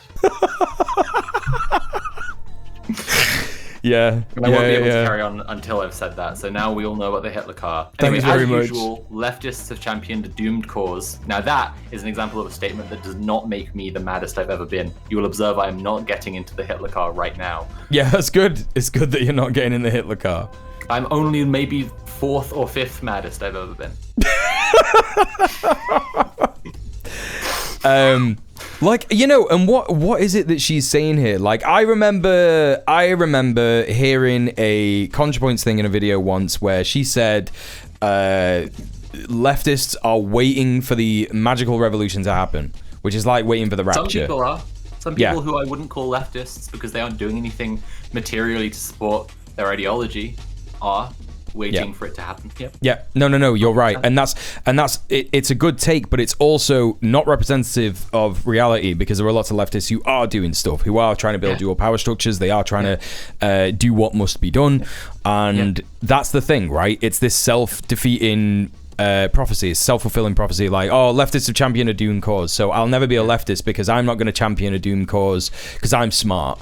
Instead of champion America instead. I am sick of championing doomed causes. That's why I support the American State Department and the American Department of Defense, who always win every time. America. This is it. The last thing I'll say before we move on from this sentence is as usual is an interesting, like, what time frame does that refer to? Does it refer to when unions won us the weekend? Does it refer to when the civil rights movement happened? Does it refer to the Russian Revolution? Does it refer to the French Revolution? Does it refer to, like, does it refer to winning the weekend? And of people fighting on behalf of the oppressed, is that it looks doomed until you win. And it is fighting against power, which is harder than fighting with power, isn't it? Right. Chat, is it not? And so there are gonna be a lot of losses, and there are gonna be a few wins, and you have to champion all the causes of the oppressed and do the moral thing until you win. Yep. That's it. Like, that's it. As usual. Championed a doomed cause. Yep. Welcome to the stream, Al. The sooner the left rejects cryptic crosswords, the better. Yeah, I agree. I couldn't agree harder. Cryptic crosswords are fascinating because I think if you understand how the rules of them work, you start to see how specifically they program Guardian readers, like subliminally, like how they train them, like Manchurian Candidate style, to hear the words like city in France loses right to water, and then you will see for a milkman, and they in their brain go, I have to assassinate Jeremy Corbyn right now. It's when you do understand how they work, you can see like there is a lot of fascinating kind of semiotic training, hypnopedia going on, where they're like giving people ideas and like implicit biases in what's just a game, just a silly game with no meanings. Just That's like, true. You know, silly riddles, just words and just playing around. Yeah. You know? Jam Grandad will kill us all. Unless we okay. kill us. This is a really good bit. This one's really good. Yeah. It introduced dangerous ambiguities. What is she referring to as it here? The flattening of everyone in against the primary goal. Everyone who doesn't support the collapse of the apartheid state of Israel is a Zionist. And doing that, which is what we did, we flattened everyone like that. Yeah, we did do that, didn't we? That's right. These doomed people who are behind a doomed cause and have had no effect on anything. Introduce dangerous ambiguities.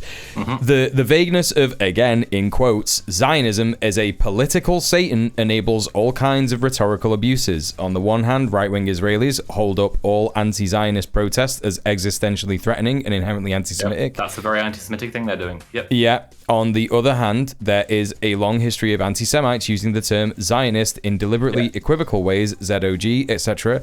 Anti-Semites are happy for the opportunity to misappropriate the now popular anti-Zionist label to legitimize their agenda, and many people are not informed enough about anti-Semitism to recognize where this is happening. These problems are mutually reinforcing. That are a result of Israel doing a genocide in front of everyone. Yes. Those really are real problems that anti-Semitism has gained some real ground, and also that anti-Semitism is being used as a political football by Zionists. That's a real problem, isn't it? That is caused by Israel. Yeah. And it's just not, it was what they would always have done in response to anyone resisting. Yeah. So. Yeah. Good night, Prince. Good night, sweet Prince. Thanks so much for stopping by, even though you've had a very intense surgery day today. Hope you get better soon. I'll see you soon. Yeah, I mean, you know, here's the thing. Yes, anti-Semites will use this opportunity to be anti-Semitic out loud. Of course, that's correct. I don't think anyone worth their salt would say, no, that doesn't happen. And if people say, no, that doesn't happen, then that possibly comes from a place of ignorance, or perhaps comes from the fact that, broadly speaking, the amount of anti-Semitism in the world hasn't really changed. It's just that it has been allowed to be open. It's allowed to exist in public as a result of this. I mean, it's not allowed to exist in public.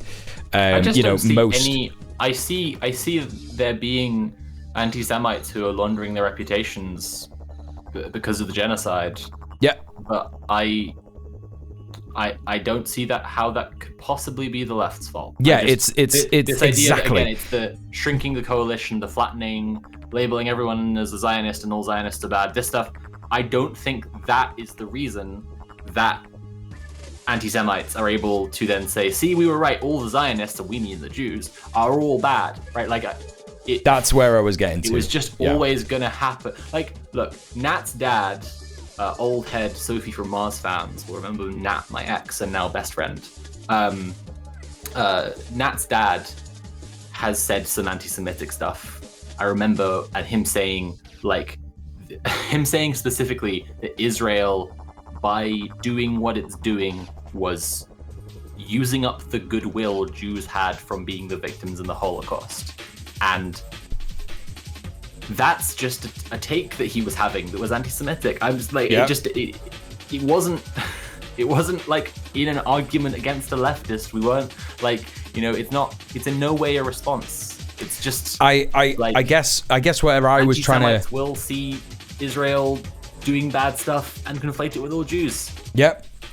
I guess where I was trying to come from with this is that it is stupid and short-sighted of someone, especially like Contrapoints, who says that she is a champion of understanding right-wingers and right-wing ideologies to assume that anti-Semitism as a whole didn't exist before any of this, and wasn't as bad as it is now before any of this. And certainly it's definitely got worse, but again, like, that anti-Semitism has been there under the surface, especially prevalent in the American right, which is supposedly her area of expertise.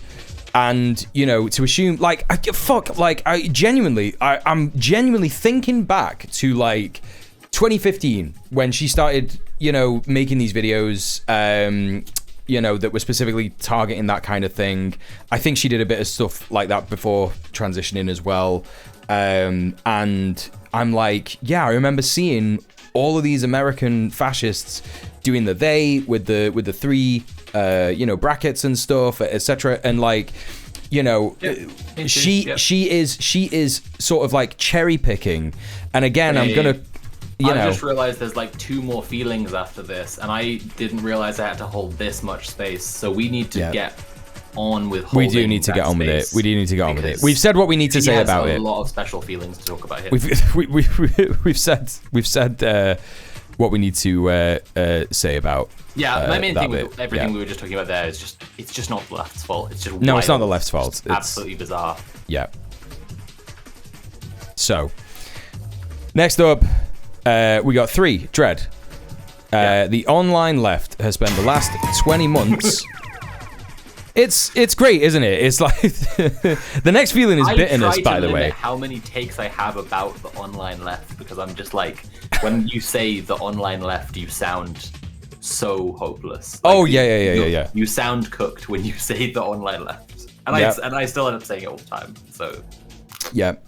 Thank you so much, Trilltacular, for the 22nd gift sub since you came to my channel yesterday. Thank you so much for gifting a sub to Frazo. Enjoy your sub, enjoy your ad-free viewing. Thank you very much. Okay, Dread. The online left has spent the last 20 months distributing hundreds of photos and videos of dead Palestinian children. This is interesting word in here, distributing. Like, who is taking those pictures? Who is taking the pictures of dead Palestinian children? Have the online left gone to Gaza and taken these photos? Is that what's happened? I can't believe they're producing these illicit materials. It's illicit material. Like, the way that she's saying this, it sounds like she's talking about, like, child porn. Distributing hundreds of photos. Hundreds of photos of dead Palestinian children, right? The main effect of this has been to create a population of people in a constant state of blood-boiling rage with no consequential political outlet. Yeah, damn. Wouldn't it be good if they had a political outlet? Oh, yeah. No, this bit goes from one of the places I have the most sympathy for this in the whole entire poem, in the epic saga of her feelings, to one of the places I'm the most furious in, like, one sentence. And it's like, yes, I've known loads of people. I think, Muel, I might say you have been this way at sometimes. I think I've been this way at sometimes too.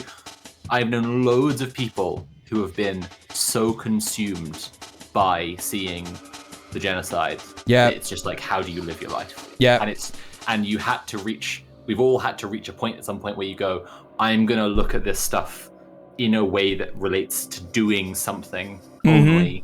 Yeah. And otherwise, I'm going to have to, like, live my life and go do other things. Yeah. Because it isn't helping Palestinians for me to think about how much they are suffering all the time. No. It will help for me to organize. Yeah. And I've known so many people who've been in that position, whether it be for a day or a year, but they've come out of it because they've gone, let's organize. And that leads me to the frustration, because it's like, no consequential political outlet, fucking blockade a port.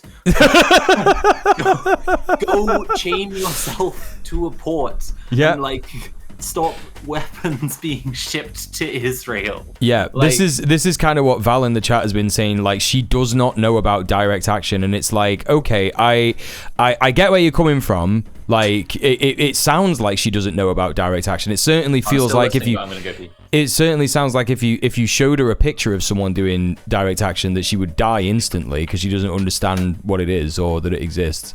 But I think that she does know that direct action exists. I think that it's super charitable to say that she doesn't know that it exists.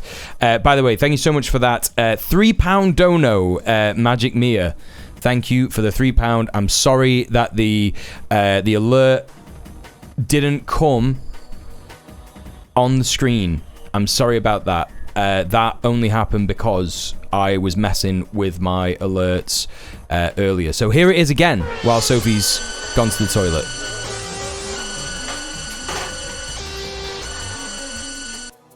Thank you so much, Magic Mia, for the £3. Thank you for subbing off Twitch and thank you for supporting the stream. And chat, I've been live for about an hour. I know that Sophie's here as well and you should absolutely give her money, but also please consider supporting the stream. Please consider subscribing. Please consider subscribing off Twitch. Trilltacular has been doing a lot of heavy lifting. Literally gifting everybody who turns up in the chat a sub. So please consider paying that forward and donating off Twitch using the sub off Twitch link in the chat. It's there. If we hit £250, which is the halfway point of the month, and we are just over the halfway point of the month, then I will do a DJ stream. I've decided that's what's happening. I'll do a DJ stream. If we hit the £500 in the month, we will have Trash Bingus next month. What's Trash Bingus, I hear you say? It's where I do a bunch of shitty games. I play a bunch of shitty games. And I do all kinds of stuff like that. And you can win, the chat, you can win games that aren't shit if you watch me play that. It's basically like bingo. You play along like a bingo sheet while I play bad games, and it's pretty fun. We used to do it every month. Now I'm only going to make it a thing if we hit the dono goal, because that's the incentive for you to hit the dono goal and keep me alive. Did it delete my pun? No, it's just that I have text-to-speech turned off for anything lower than like a $5, I think. Wi-Fi broke. The online left. That's a good one. That's a really good one, Mia. Yeah, also consider the boy. You know, consider the boy. If we get £30 in donos, in fact, no, let's take it down. If I get another £20 in donos, then we'll get the boy cam up. The cat cam. That sounded weird. The boy cam. Here's a little fella, and he's being extra cute today. Whoa! Vagina. Thank you so. Thank you so much for the £25. Thank you so much. Oh my god, Trilltacular. Thank you so much for subbing off Twitch, supporting the stream, and the cat cam is going to be on. Unfortunately, we do already have a cat girl on stream, so we're going to have that after Sophie is gone, but she will be gone in about... have we been live for 2 hours yet? In about 10 minutes or so. So then we will have the boy. Here's a little taster. Will he be on top? Yeah, there he is. He's being extra cute. Hang on a second. Let me just like... Boy cam is just for Muel's Hassan cutouts. Oh, it's great. It's great to have friends and have them say things like that in your stream so that your stream chat hears it. She's I don't know if you can hear her. She's laughing. It's so good to have friends. Yeah, this is what he looks like. There he is. He's looking like that today. I'm gonna need to get that. I'm gonna need to get this camera like. I gotta put it somewhere different. In my head, DJ Stream is your government name. You know my government name. That's not true. It's gonna be a DJ stream. I'm gonna do some DJing some drum and bass. I was getting excited about that because I went to the gym today. Chat, I went to the gym today and I'm not fatigued. I'm not even remotely tired. I'm like fixed. It's great. I'm feeling so good about myself. Very, very happy about shit that's going down.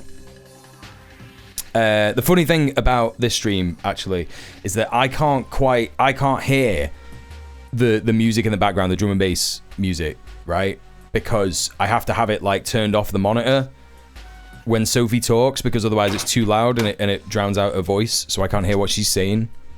If that's what's going down. Oh, you're back. The camera froze because there we go. Oh, she's back. Trying to make women invisible as well as silencing women. That's true. Typical. I walked across from over there barefoot as a special treat to all of the stream viewers, and now it's been erased from history. You don't get to decide what they get. They're not allowed. They're not allowed stuff like that. Okay. Patreon.com/Sophie from Mars. Sorry I was gone for so long, everyone. I was kidnapped by an elite task force. Whoa! Another £5 stream for Sophie meow meow. Steph, thank you so much for the £5. Thank you for subbing off Twitch. Thank you for Muel good stream for Sophie meow meow. What were you gonna say? I will stay a bit longer because I do want to not just talk about this. Okay. I'll stay a bit longer, but to talk about other stuff. It's up to you. Once we finish this. It is annoying that we've had to spend this much time on it, to be honest. I agree. This is always the problem reading anything line by line. When I was doing liberal slop streams, I wound up being like really like, okay, chat, I'm gonna just read the whole thing and then we're gonna talk about it, because chat is like, it's chat's fault really. That's what we have to understand. That's true. Yeah, they should be taken to The Hague. All so chat, where are we up to? war crimes. So the blood boiling rage with no consequential political outlet. That sucks, because if she knew about direct action, I need to go shit myself again. I was reminded of that sentence. The thing is that if she in any way thinks that direct action is a good idea, she either hates direct action and calls those kinds of leftists like crusties or insane or whatever, or violent, or whatever, then that's obviously bad in its own way. Like, other than that, it can only be that she just does not know that direct action exists or works, and she's I'll also say that I'll broaden the coalition here a little bit. I'm going to grow the coalition and point out that when a lot of the time we end up saying direct action because it's like the opposite extreme from voting, like voting and hoping that in 5 years' time they'll introduce a tax levy that will result in more people supporting Palestinian businesses so that Palestine can be free in 50 years or something, right? And then the opposite is like against Twitch terms of service. But like there is a lot well, that is there is a lot of in-between ground, right? And this is why, I'm going to broaden it out and say organizing, right? There's just there is smaller, slower change that can be achieved, but it's still more than voting, because the ruling class are not going to give us a vote on the war. Yeah, exactly. Ever. Await the referendum. Await the 2026 referendum on Israel and Palestine. I fear this may be worse than useless. Anti-Semitism. Well, yeah, of course. If you're gonna, fuck me. Anti-Semitism and anti-Zionism are conceptually not the same, and conflating them is dangerous. Yes, but in practice, the way Israel is perceived does seep out into attitudes toward Jews in general. That's correct. I don't think Jews who are isolated. Yeah, I don't think Jews who are isolated and wary in the current atmosphere are simply hysterical or hallucinating. I also think they're not being the harmed the most here. Yeah.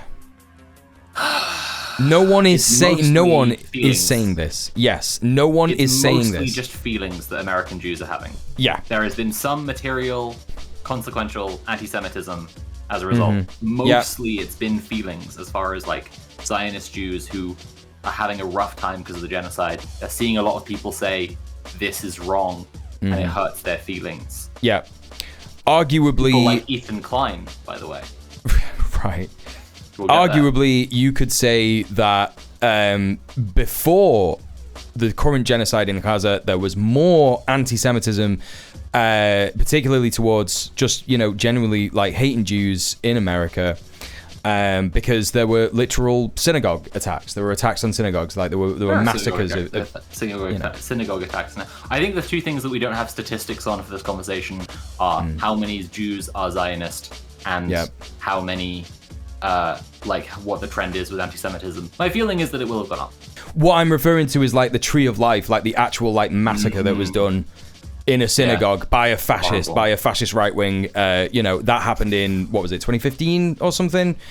You know, and you know, sure, I'm not saying that something like that could never happen again. But again, it's indicative of the fact that like the most violence towards Jews like is not necessarily like when Israel is doing like the worst stuff ever or when it's not doing it. It's like, no, it's actually indicative of far right attitudes in America and how they are, you know. And absolutely, yeah, there are going to be people who are saying like ridiculous stuff because they feel like we've already gone through this. But you know, again, it's not the left's fault. It's simply not the left's fault, and it's insane that she's saying it's the left's fault. It is always Israel's fault. Like, literally, all of this stuff is Israel's fault. So, there's communal trauma and hypervigilance. There's disingenuous right-wing ghouls dismissing and censoring all criticism of Israel on the pretext of fighting anti-Semitism. There's also a valid fear of historical anti-Semitic patterns recurring, and that fear gives power to the right-wing Zionist claim that only Israel can keep... historic. Yeah. Yeah. There's a valid fear that the Jews might be persecuted in America. Yep. Because of how Israel is.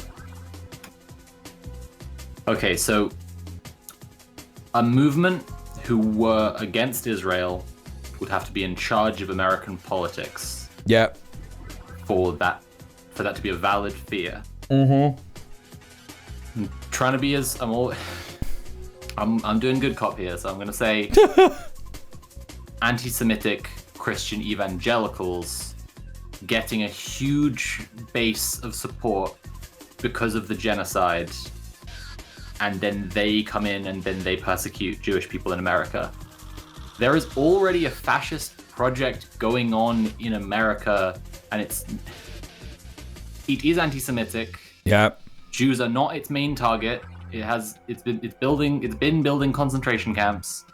It's persecuting immigrants, Muslims, trans people, probably in that order. I don't know. Yeah. Yeah. And like, would the base for the anti-Semitic fascists who are mainly focused on persecuting the Jews, would it be the pro-Palestine movement? Because that wouldn't be supporting evangelicals. I don't know how you can call this a valid fear. I don't think Trump is going to turn around tomorrow and say, free Palestine, and by that I mean we're going to put every Jewish person in the country into one of the ISIS detention center. I don't think... deeply flawed analysis of anti-Semitism in the USA and what is fueling it. I can't make this into a valid fear, and I'm trying my hardest. Natalie Wynn, because I know you're a big fan of djmuel's stream. When you see this, I want you to know I'm trying my absolute hardest. She's watching right now. Make sense as a valid fear. Yeah. I don't think there is the anti-Semitism that's growing is part of the fascist project that is supporting Israel and is opposed by the same people who are marching for Palestine.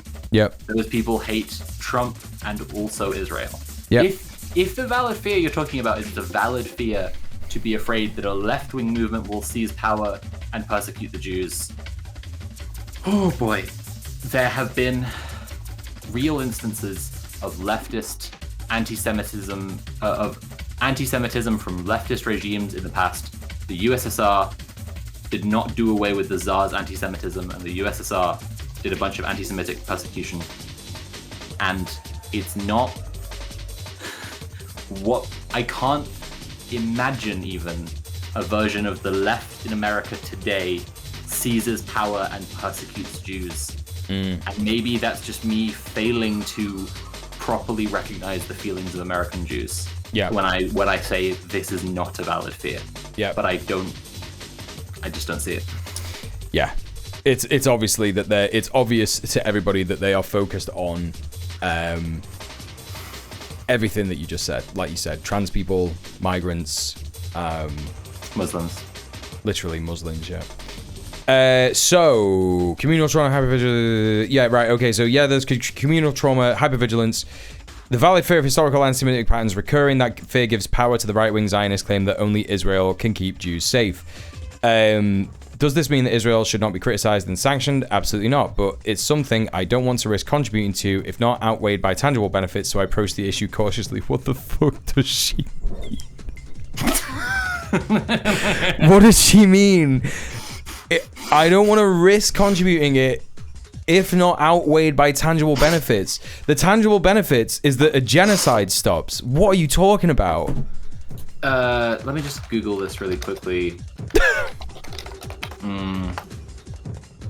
So there was an astronomer called Giuseppe Colombo, but Stop people it. called No, he him wasn't. That's not a real name. People called him Beppe as a nickname. And so, named after him, there is a real probe that was launched by either NASA or the ESA. I can't remember which one right now, but it's called the Beppe Colombo. That's the name of the ship. And that's, yeah. Sorry, I just thought we were just saying. I thought we were just saying anything. I thought we were just saying anything because I thought we were just rhyming at this point.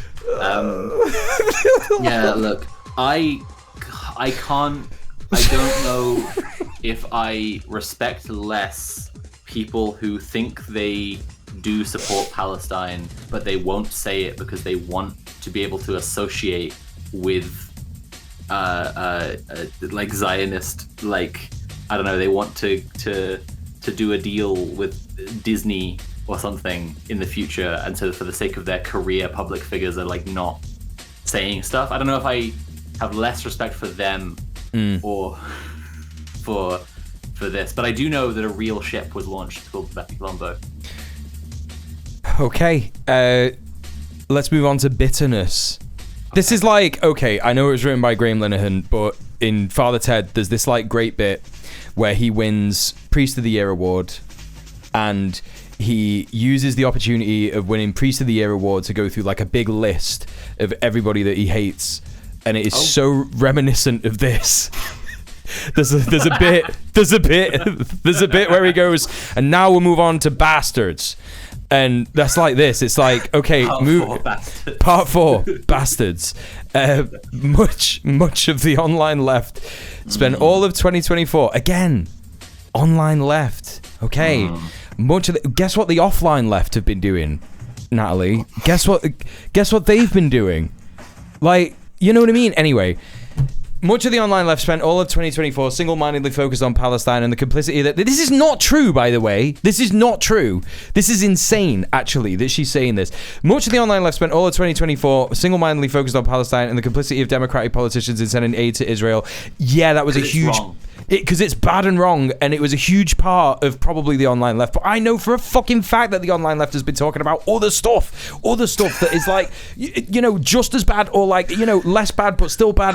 What the fuck are you talking about? Well, we're leading up to the online left lost Kamala the election, and that's where we're going to get into some real Spice Town. Okay, let's move on. Yeah, so this campaign.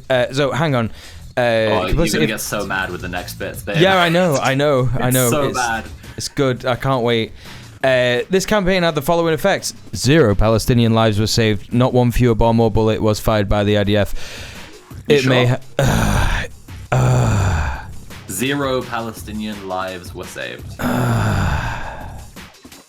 Okay. Okay. No. And I don't think so. No. I'm trying to not say anything because you know what I'm going to say. What are you saying? I'm going to say, shut the fuck up. You fucking plank. You actual human plank. Like in Ed, Edd and Eddie, there is a character that is a plank of wood called Plank. And it doesn't speak. It doesn't have a brain. It just, the only purpose of Plank is to be there so that Johnny, a really like an unfortunate idiot, can be like, this person loves me and agrees with me. And all I'm saying is that that's what I mean when I call Contrapoints a plank, is that a lot of idiots are just like, yeah, this person loves me and agrees with me, and it's great. Anyway. We're going to start to get into my comparison with Vietnam here. So I'm just going to say, like, if we say, oh yeah, the anti-war movement, it didn't save a single Vietnamese life. It's like, oh, I don't know how you would even measure that in serious terms. Yeah. But even if it were true, like, should they not have bothered? Should they have just gone home? Yeah, Like, everybody should have just not done anything, actually. And again, that is because, as I was saying before, in relation to Matt Crispin's take, her seeing people explicitly caring about stuff reminds her that she does not. Yep. Well, it's veganism for her, yeah. Exactly, Yeah. it's veganism for her. Reminds her that she should care, but she isn't taking any material actions to, yeah. Exactly, Yeah. exactly. It is reminding her of her inability to think and maybe, you know, her desire to want to do something. Because if you really did care, I mean, again, I find it so hard. I understand, like, you know, it is important to give people a charitable read, but it is so hard. Like, if you really do care about Palestinian lives and you think, and you're there like oh, nothing we can do is ever going to work. It's a self-defeating argument. Like, you are all of a sudden being like, oh, nothing that we do is going to make a difference, so let's just not do anything. Hang on a minute. Why not do research? What are you talking about? Google, what can I do to support Palestinians? And it might even come up with, like, the Palestinian solidarity shit in the USA or wherever she lives. Like, you know. At the start of this, she said she gave money to Palestinian aid orgs. I don't think she did. I'm just going to say it out loud. I think that's a lie. Two angles we're coming at the stream from. I didn't know I'd have to defend the legitimacy of it, but assuming she did, she has separated her action in doing that from the action of the monolithic online left. Yeah. And she's saying, I'm not them. What they did nothing to prompt me to donate money to the Palestinian aid orgs. And that was a good thing to do. Because you have to assume that, like, it would be cruel. It would be actively cruel to say not a single Palestinian life has been saved by Palestinian aid orgs. Right? It would be actively just a vile, cruel, immoral thing to say. Mm-hmm. Right? So you have to assume that has helped.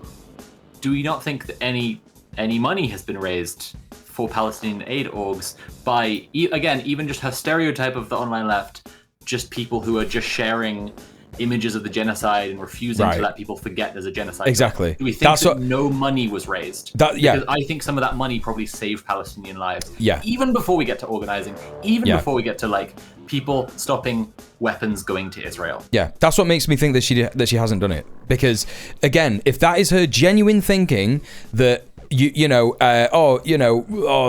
so mad and nothing is being saved, no fewer bomb or bullet was fired by the IDF. So, like, what? Donating to Palestinian aid causes didn't do anything? Exactly like you said. It's just, I just don't think she did. I think that the problem is that now she will, because she's a fan of your stream, will show you a receipt for her donation, and then you have to marry Hillary Clinton. The problem is that if you say that she didn't, and then she shows you the receipt, then you have to marry Hillary Clinton. So I'm not going to say it because I am happy with my wife. But if I she is separating her actions from the online left. The online left actions, right? Because she hates the online left, which is fine. So do I a lot of the time. Same. But we all do. That's what we leftists do, right? We're always infighting. Fucking kill me. Just God, please, like, strike me down.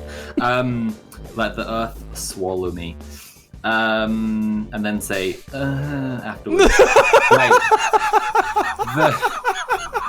She's separating her actions from the actions of the online left, right? Because I hope that she would like to believe that that money helped to save some Palestinian lives, or stopped Israel from firing a single bomb or bullet. But even before we get to the people who stopped with weapons from going to Israel, which did stop single bullets or bombs,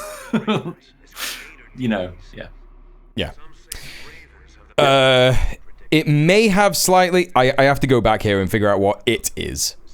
Okay, she's referring to the discourse. So she is saying the single-mindedness. The single-minded online left discourse that says that Palestinian lives matter, right? is it may have slightly contributed to the re-election of Trump. This one really fucks me up. So let's talk about Vietnam for a second, right? So in 1968, there was an election coming up, and it was gonna be either Gene McCarthy or Bobby Kennedy, both pretty leftist, like pretty fairly socialist, pro-civil rights, all this stuff, versus Nixon. Yeah. And then Bobby Kennedy was assassinated. Yeah. And then they got, who the fuck did they get? Something with an H. Some completely forgettable fuck.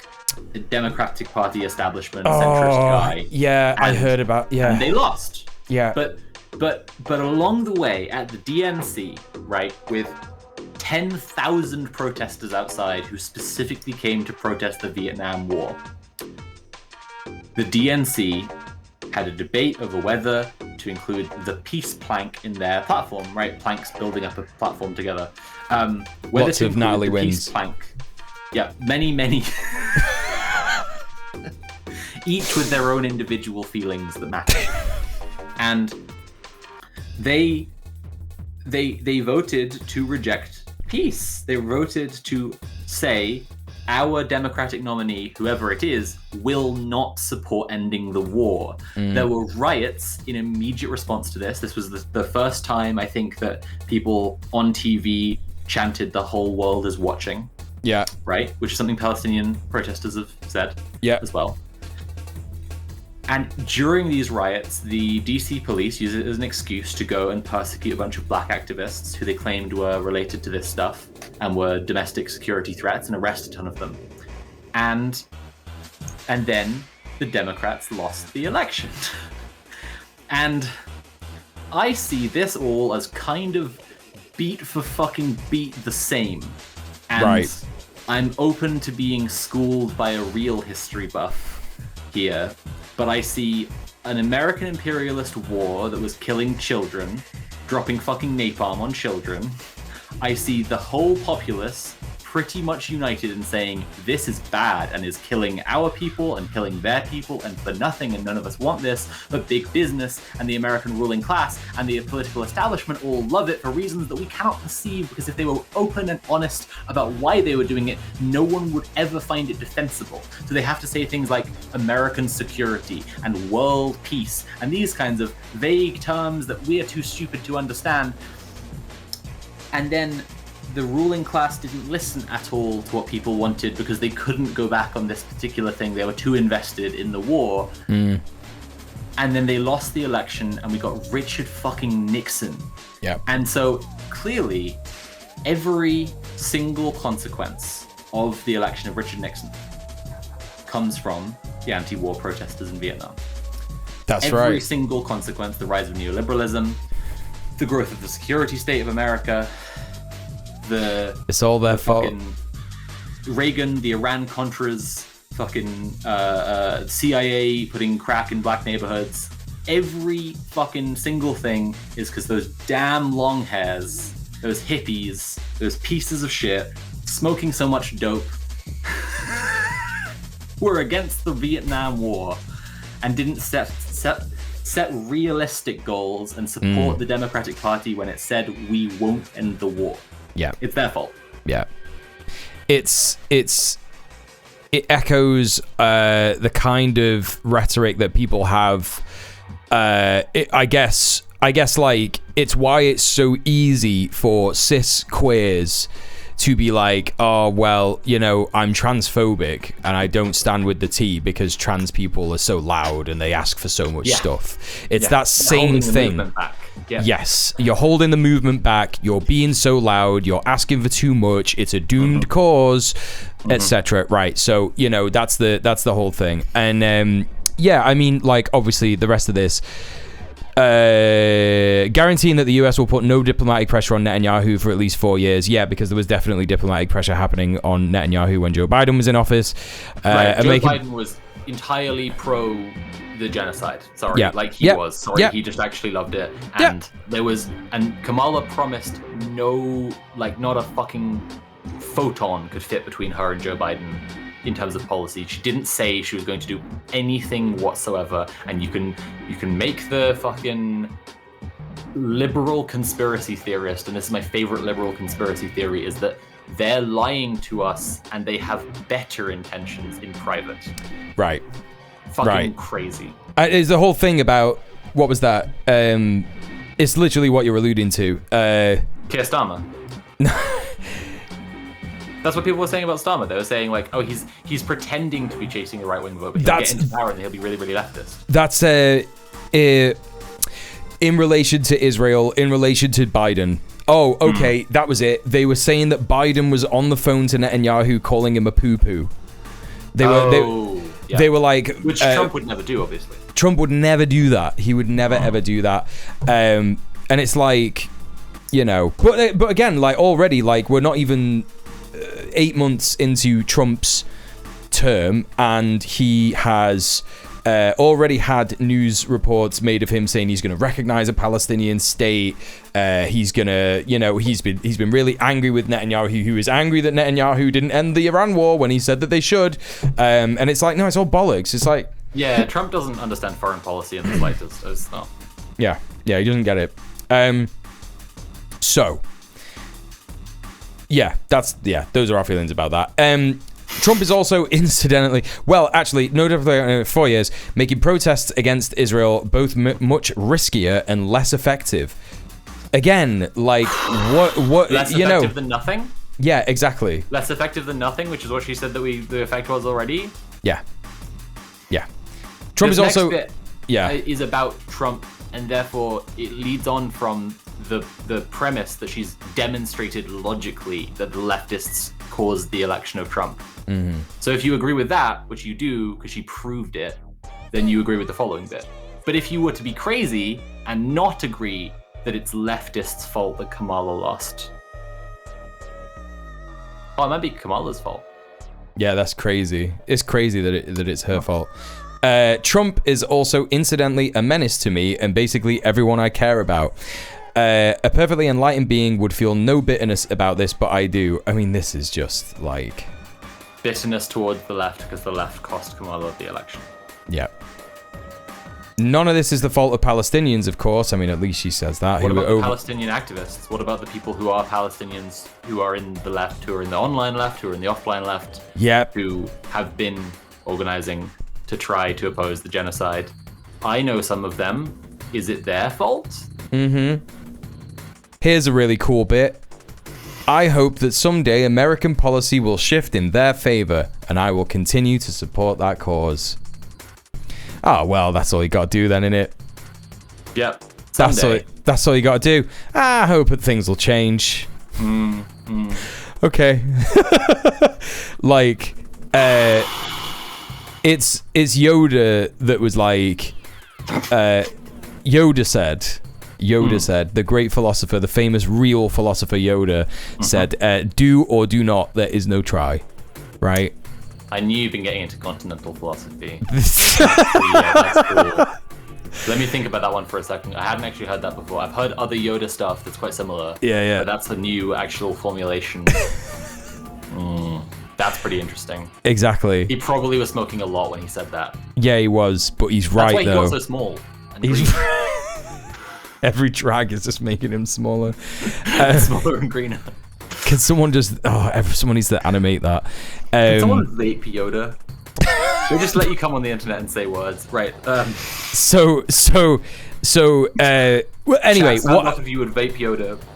What I'm getting at there is that I often misattribute that Yoda quote to Bruce Lee, which is insane and racist, right? I'm right. I've done that before. I don't do it often. I did it once on stream and everyone was like, Yoda said that. And I was like, I thought it was Zizek no. when you first said it. So that makes sense that it was Yoda.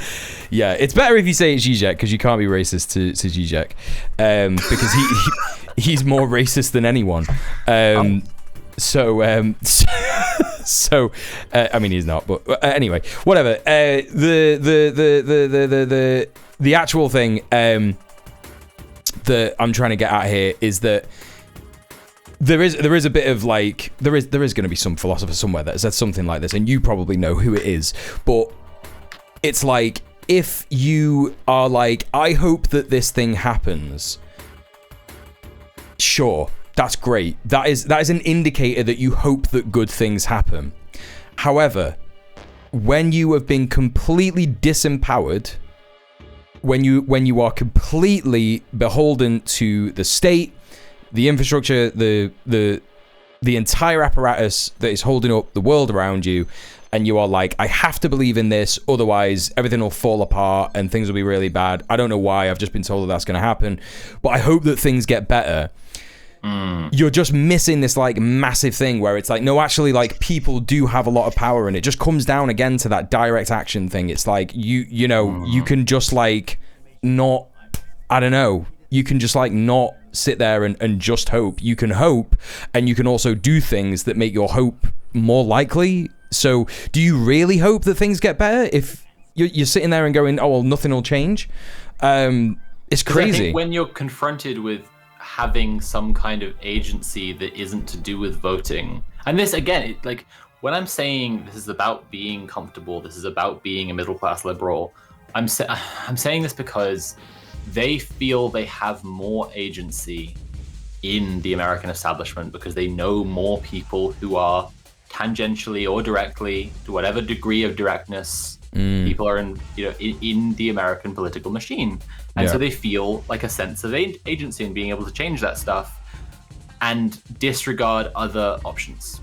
Yep. And other people who've embraced their only options are to organize, to do things themselves, and voting is not going to change anything, and that they have to do other stuff.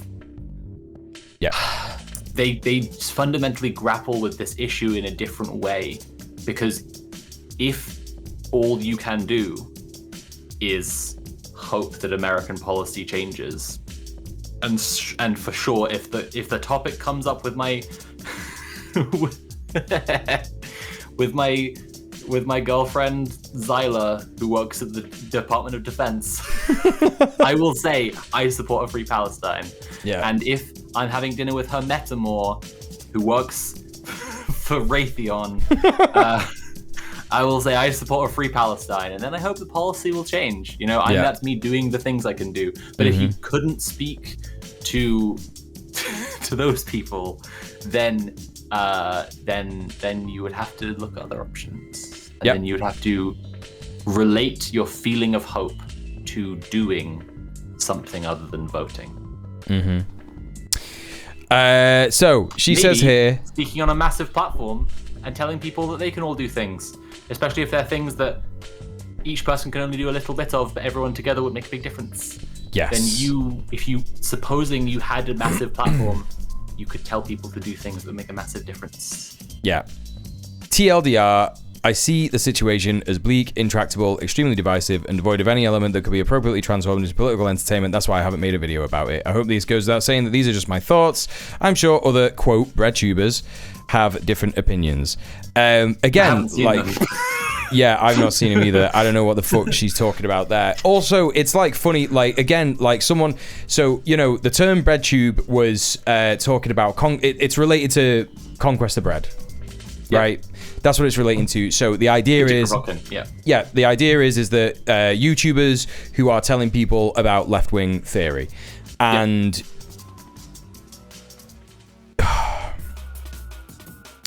she's unironically just being like, I'm not that.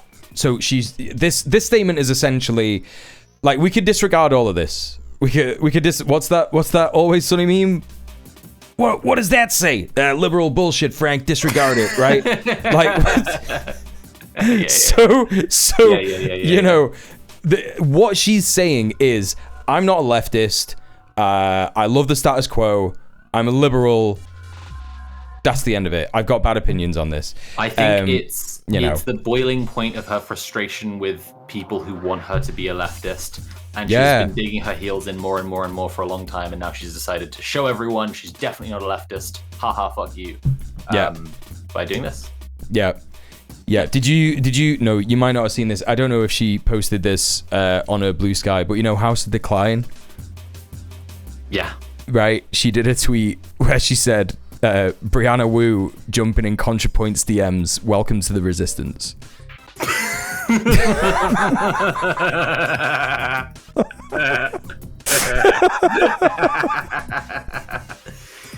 Because like it could be worse. Like she could be a cop. Right, Just be a right. cop, you know. And Yeah. I'm just imagining the worst person, but just like she could just let's be kind Yeah. because we might Yeah. bully her so much that she becomes a cop. No, that's true. That's true. Yeah, again, like, I think that's the whole thing. I think that we've done here a similar thing to what... Cyberbullying. Yeah, that's true. We're What we've done cyberbullying. here, cyberbullying That's true. Yeah. We... against Yoda by saying that we would vape him. I'm being really annoying now. If you could I'm sorry. vape one... No, you're not being annoying. I was just thinking in my head, if you could vape one fictional character, Yep. who would it be? Mufasa when he appears in the clouds. Because I think then I would trap him in my vape and then I would be able to summon him at any time. Yeah. And I like obviously I think anyone who's seen my content can tell that I didn't have enough male role models growing up, so I would be able to summon Big Cloud Daddy anytime to give me advice. And I'd say, Father!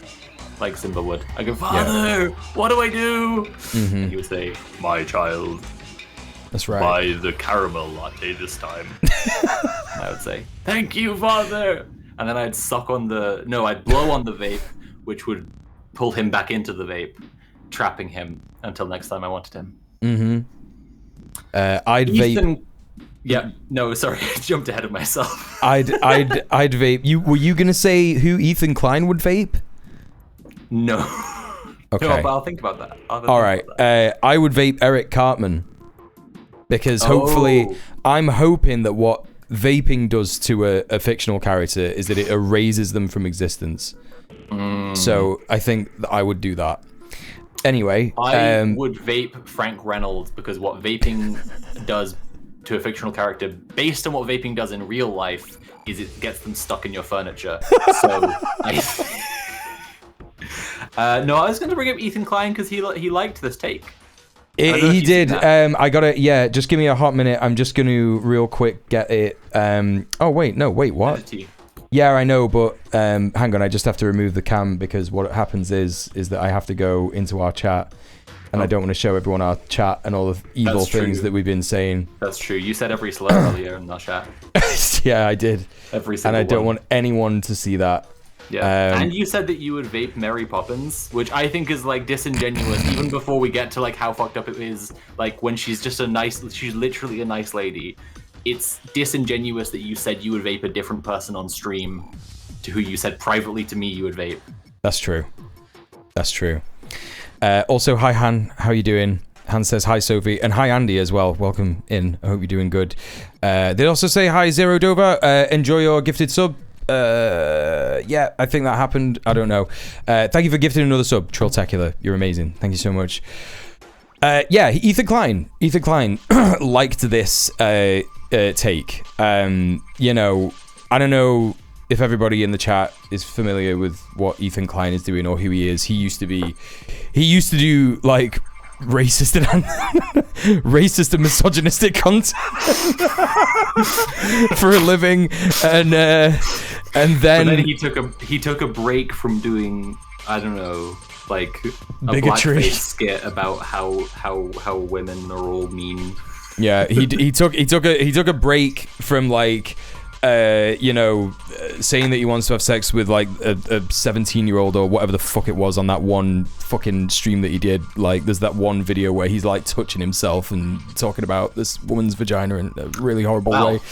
Wow. Yeah. That shit's so glad I know nothing about Ethan Klein. Yeah. No, you don't need to know about this guy. But that's the kind of content that he made. And then Hassan was like, I'm gonna debate this guy and make him a leftist. And he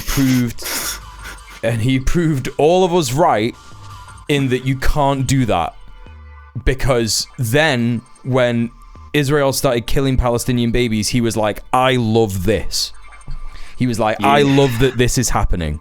He got the maddest that he's ever been, and he got on the Hitler stream. Yeah, he got in the Hitler car. He got in the Hitler car, and he streamed from his car, saying, I have access to photos that will prove everyone wrong, and here's one of the photos, and it was Hassan crushing a watermelon between his thighs. Yeah. And I came, and Muel came, and everyone came, and then they went, wait, Ethan, how is that supposed to prove that... And Ethan went, no, wait, I've got real evidence this time. Yeah. And he showed a picture of Hassan in a cute little maid costume. Yeah. And I came, and Muel came, and everyone came. And then he didn't prove very much. No, but it was really hot. Anyway, here's that guy saying, thank you, Contrapoints. Cool. It's important to remind people that there is space to be anti-genocide, pro-Palestine, but also against annihilating Israel. It is my belief that any lasting peace must have two elements: Palestinian self-determination and secure borders for Israel. Right, so so like secure borders. What do you mean? Israel. What do you mean? Secure borders. What do you mean by that? Secure borders. What does that mean? Many leftists would rather focus on purity tests and social credits than I can't believe he's gotten this insane, than having a meaningful and realistic conversation about creating a lasting peace. The reaction to your post will prove my point, unfortunately. Okay, Muel and I have both understood the ways that people can be too obsessed with having having a woke dogma. You know, all the things that the cancelled people say, right, have come out of our mouths. We've said, you know, oh, it's all pure. It needs to be too woke and pure, and people can never ever let anyone have a different blah blah blah blah. Till we're blue in the face. But realistically, leftists are primarily, and I mean leftists who actually organize, are primarily concerned with whether you can rent the right size shoes, and you can't anymore. You can't rent shoes for organizing. You used to be able to. Stop asking. Ethan, stop asking. Yep. I mean, yeah, it's that. You can't, you know... I don't know what social credits is. Social credits, he's referring to China, the xenophobic lie that China has a social credit system where if you do something... No, I'm aware of that. I just don't know how it relates in any conceivable way. That's what I mean. More woke, you can afford more social. Maybe you're given social credits for being more woke, and then if you say you want to end apartheid, you get all the social credit, and then you get one free pair of bowling shoes. That's what he is implying that we want. He's implying that we want the Chinese system that doesn't exist, that says that that's what happens, which doesn't exist, which isn't real. It's a lie, and. It's he's so saying funny that that's they're what we modeling want. It after credit scores, right? They're modeling it after credit scores, which are a real thing in America, where your access to American society is severely limited if you haven't behaved like a good enough capitalist. Correct. And if you behave like a really good capitalist, you get a better credit score. And they made up this they made up this idea of if you behave like a good communist, you get a social credit score. Mm-hmm. Okay. Everything evil that is happening is you know, it's not capitalism, it's just China. It's China in, you know, getting in everywhere, and that's why the credit score exists, because China's just got too much influence. Have you seen the I don't know if you saw this. Have you seen the Tucker Carlson network graphic? It's like a really anti-China.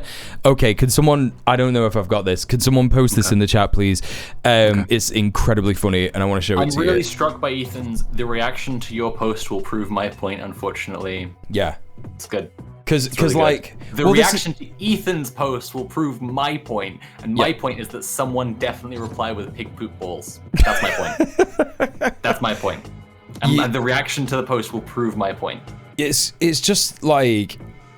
It's just crazy. It's just crazy. Yeah, Alejandro. Yeah, I think you got me the image. Yeah, please put it in the chat. Alejandro's message is the the Reefer Madness Chinese dragon. Okay, I Yeah, can't wait. even with that, you're not going to. As soon as you see it, you're going to be like, I didn't think it would be that.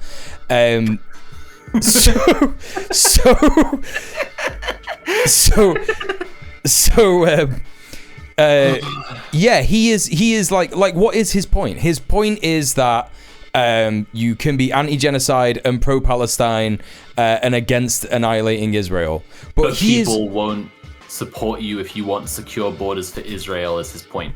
Yeah, and I guess he's right. The reaction to the post is proving that you can't support Israel, an apartheid state, having secure borders. Yeah, because those borders are like street by street, house by house. Like, that's what fucking apartheid is. Moved so that Palestine doesn't exist anymore. And sure, Ethan's saying Palestinian self-determination and secure borders for Israel, but sorry, but just why borders? Why? Because if too many Arabs come in, Israel will be ruined. Right.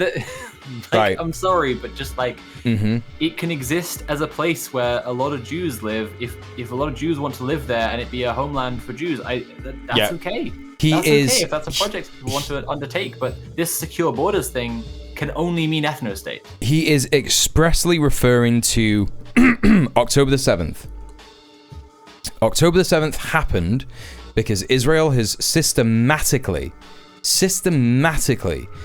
detained Palestinian children, civilians, like literally every single kind of Palestinian you can imagine, grandmas, granddads, aunties, uncles, kids, babies, put them in prisons, and they are dying in prisons in the worst conditions that you could possibly imagine. They're being literally fucking experimented on in some cases. There have been reports that they've been using chemical weapons on prisoners. There's all these kinds of different reports. Let's not forget that Israeli citizens, just pretty regular Israeli citizens, had a riot to defend Israeli soldiers' right to rape prisoners. Exactly.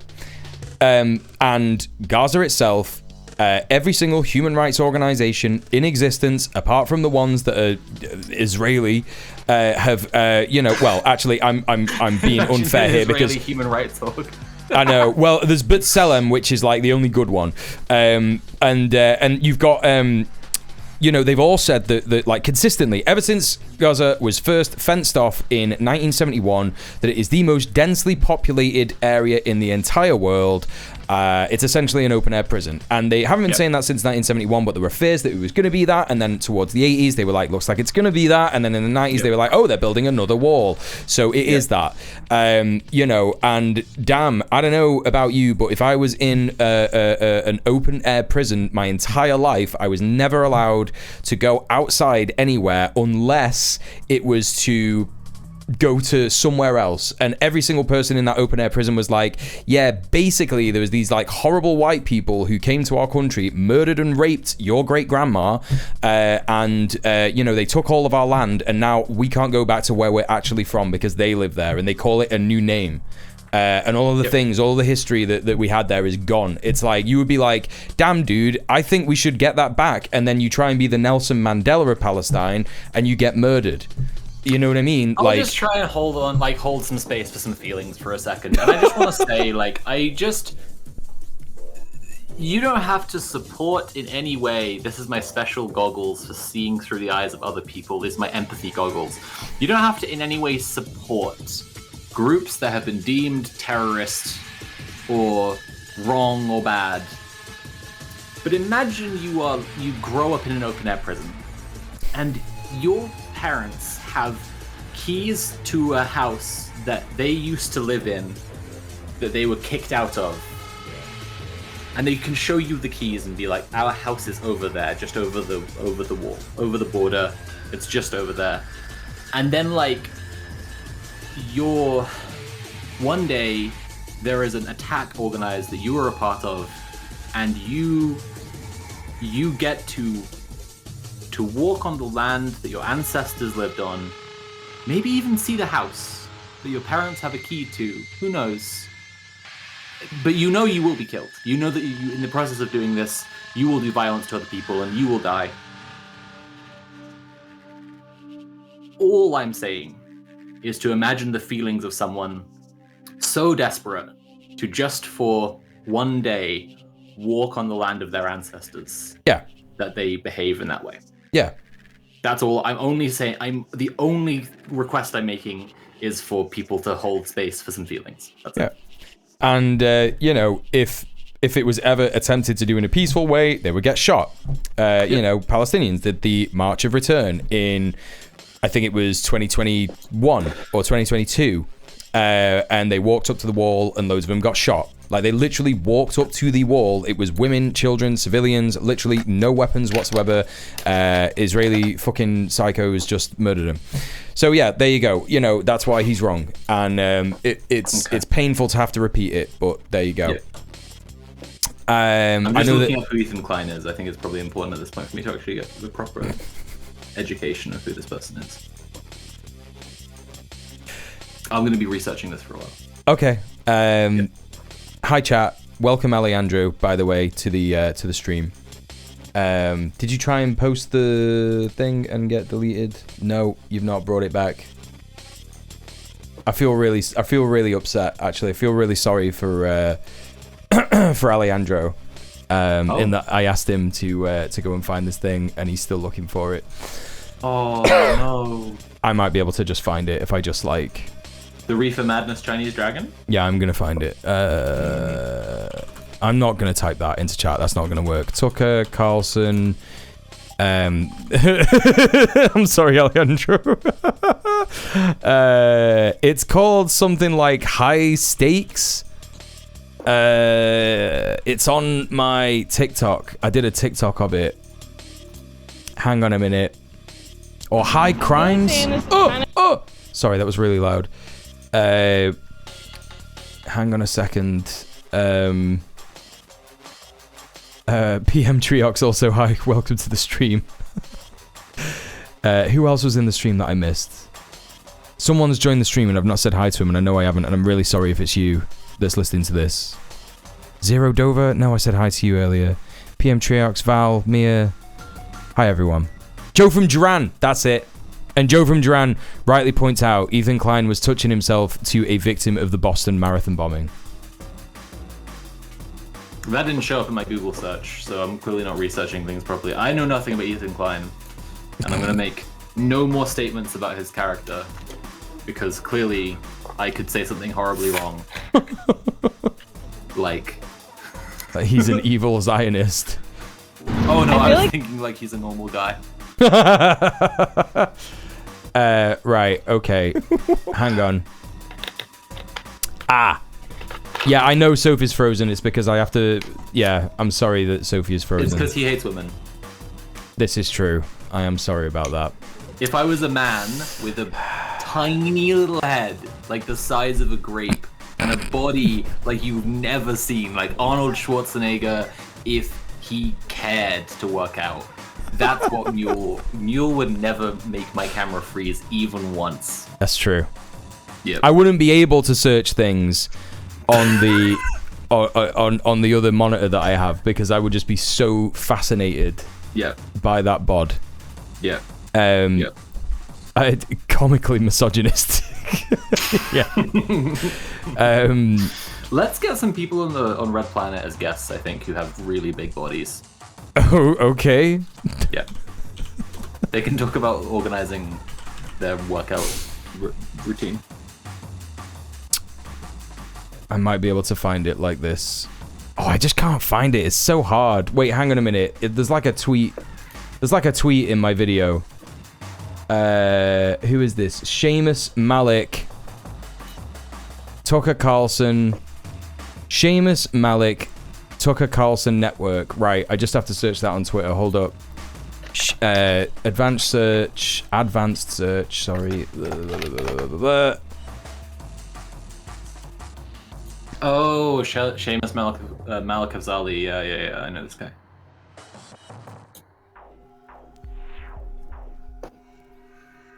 From... Oh god, how do I fucking do this? While you're finding it, I'm just gonna chat with chat for a while. So, like... Don't do that. First of all, chat, I am, like, the sweatiest I've ever been because it's too warm. And I had to shut the windows so there wouldn't be constant traffic sounds. And I hope that inspires you to go to patreon.com/Sophie from Mars and that just support me in my struggle of buying new clothes, because once I've sweated into them once, I just throw them in the bin, just right away. Just first time a drop of sweat touches them, they're ruined. Is the shrunken head guy from the end of Beetlejuice on Grindr asking for a mule?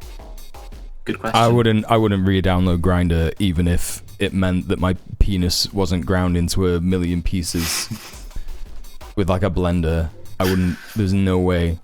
You wouldn't need your penis anymore because you would be finding big men with big bodies and tiny little grape heads, tiny little raisin-sized heads.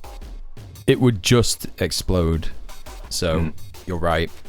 From Seamus Malik with Tucker Carlson Network.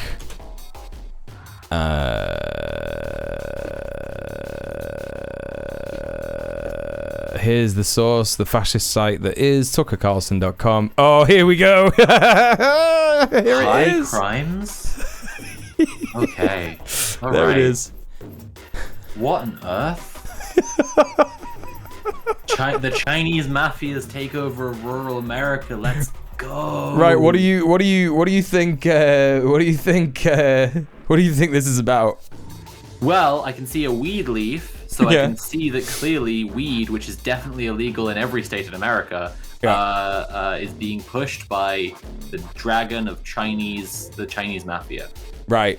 To rural Americans. So if you are like, because this is how I read it. I was being completely naive, and I said, does he think that triads are selling weed to farmers in Ohio? No, he's definitely calling some like Chinese business a Chinese mafia. 1,000%. 1,000%. This will be like Chinese people operate. Let's watch the trailer. Just down a little bit on the page.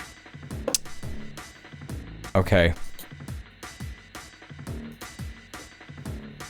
Well, here's a story you probably haven't heard a lot about. The Chinese are exploiting rural America to create a drug empire. This is not available on cable news. The network's not telling you about this, but it's totally real. Communist-affiliated drug gangs destroying parts of the United States, the parts that Washington ignores, to sell drugs, laundering money, and building a black market network inside this country's most beautiful but least served areas. We've got a brand new documentary on this.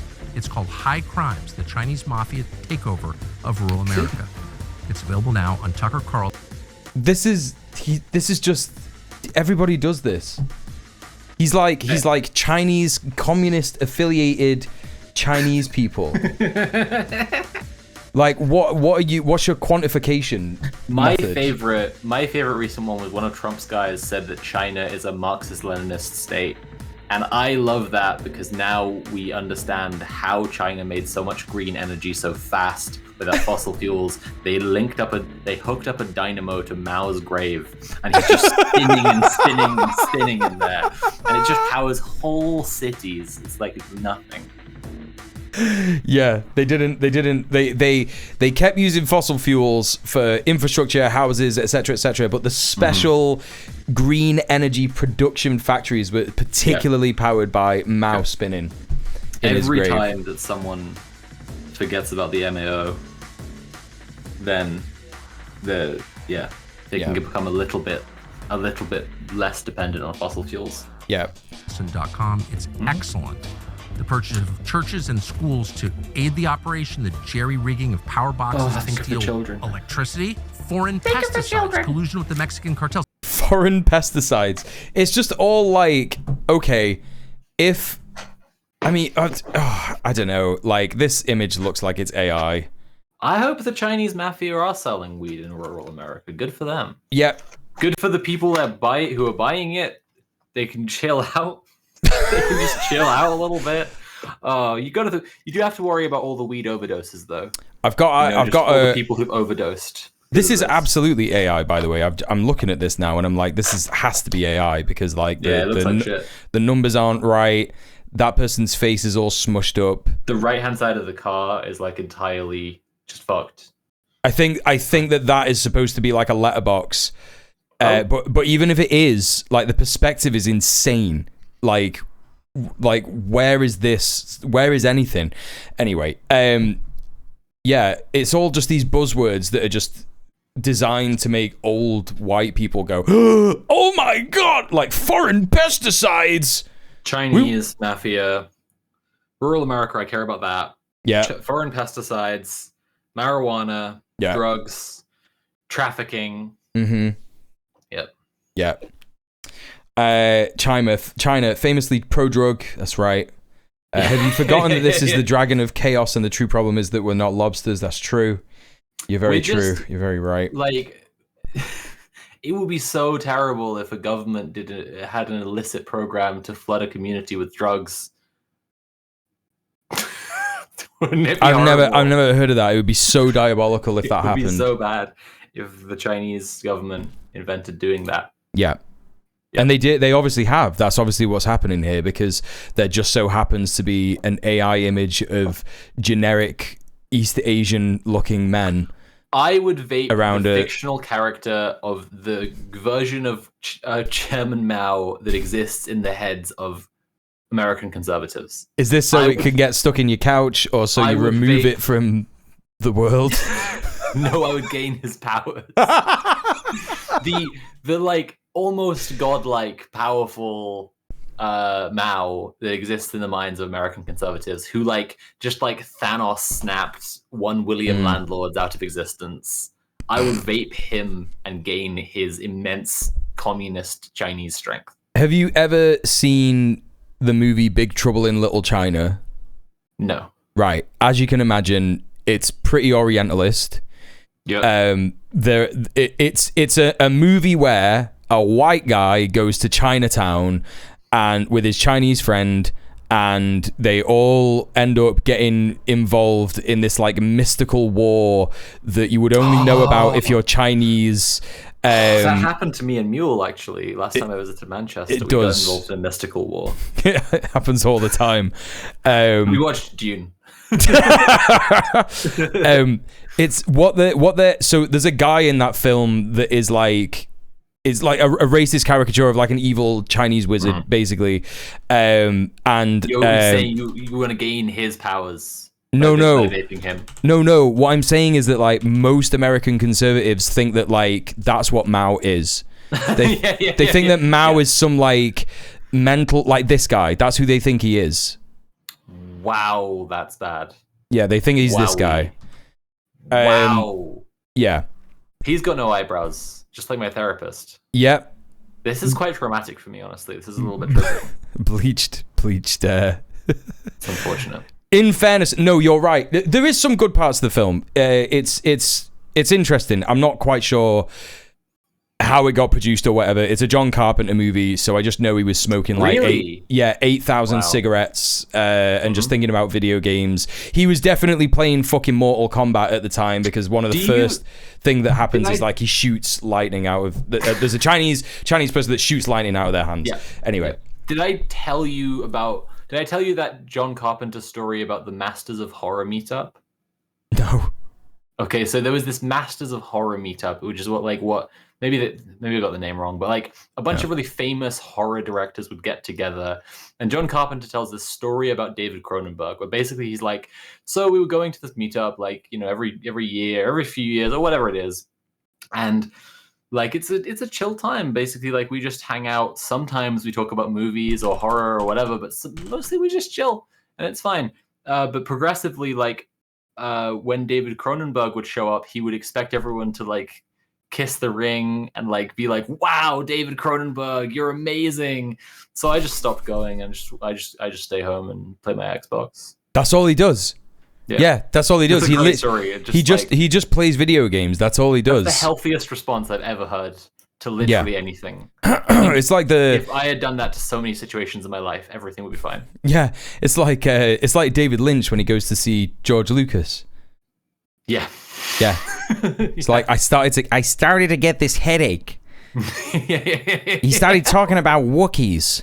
I got on the phone to my agent. I said, I gotta go. I gotta get out of here. It's so funny. One thing this has reminded me, talking about Wookiees. has reminded me of a disagreement that Abby and I had. So you can probably settle this. All right. On the Enterprise, does anyone ever shit with their anus? Or do they use the transporter to put all the poop in space? Like Harry Potter. Like, yeah. Right. But with the transporter instead. No, they don't do magic. that. They don't do anything that would be like what Harry Potter did. They don't do anything. It would be like Harry. Because it would be like Harry Potter. They remember that they live in our future, so they see J.K. Rowling's legacy, and they don't want to do anything that even resembles Harry Potter in any way. That's very good. That's a good point. Or the TV serial working writers are just far better writers than one of the most completely overrated writers of all time, and they would come up with something far better. Maybe they do. Maybe go on. Chat says they recycle it, and now you're really missing the point of my question, which is not where it goes. It's fine if you don't believe it goes in space. I'm asking if anyone in the Enterprise uses their asshole for anything except sex. Yeah. That's my question, and that's the really important question here. Yeah. Because I've been told by my partner that I would not be able to opt out of this because there is no toilets on the Enterprise. And they just transport your poop out of your guts. Specifically the Enterprise, like not Deep Space Nine, not Voyager. Deep Space Nine, like the technology isn't working quite as well, right? That's true because it's Deep Space Nine, they have toilets. It's the fucking Space Israel. Who are they? The Cardassians. And they're fucking psychos. Cardassia has a right to defend itself. Yeah, Cardassia has a right to defend itself, and it's called waste extraction in Star Trek. It's an entirely separate department from the transporter department, but maybe not the food replicator department. So they do still but they transport the poop out of the body to somewhere. Is where I feel like chat is landing on this. Do they have? I find this absolutely outrageous. Do they have rectal examinations? Do they have? Is it still more convenient? Depending on who. I mean, Riker gets rectal examinations. Does he? Of course. What? Number one. It's time for your number one. No number two. Time for your prostate. Number two, number one. It's time for your prostate exam. Do you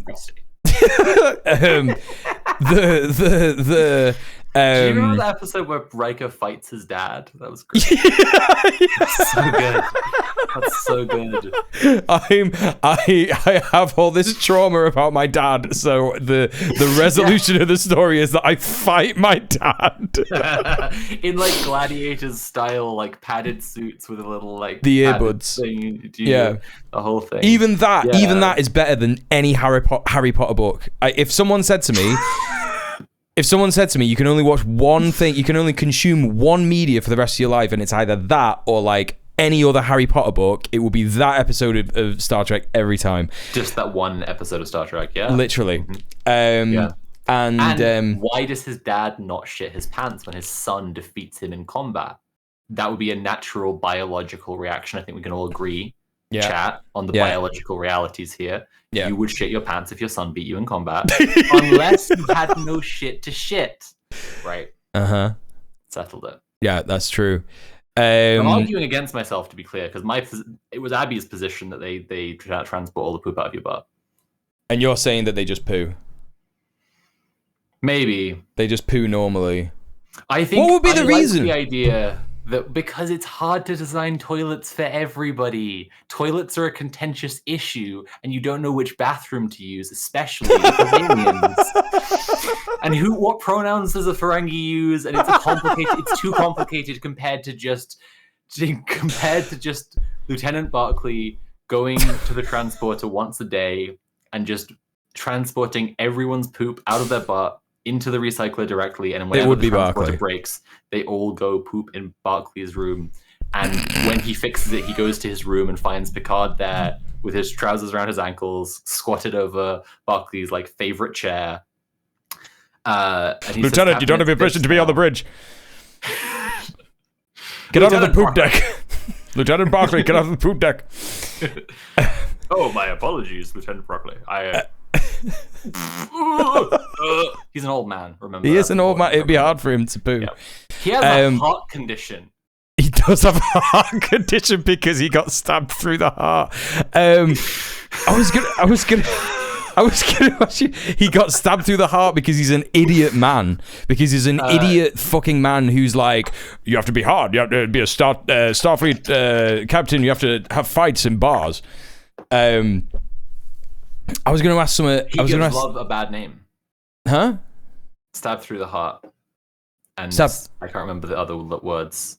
But he gives love a bad name. It's that song. Stab through the heart, and you're too late. You're too late. That's right. You give love a bad name. It would be Barclay that does the poo for sure.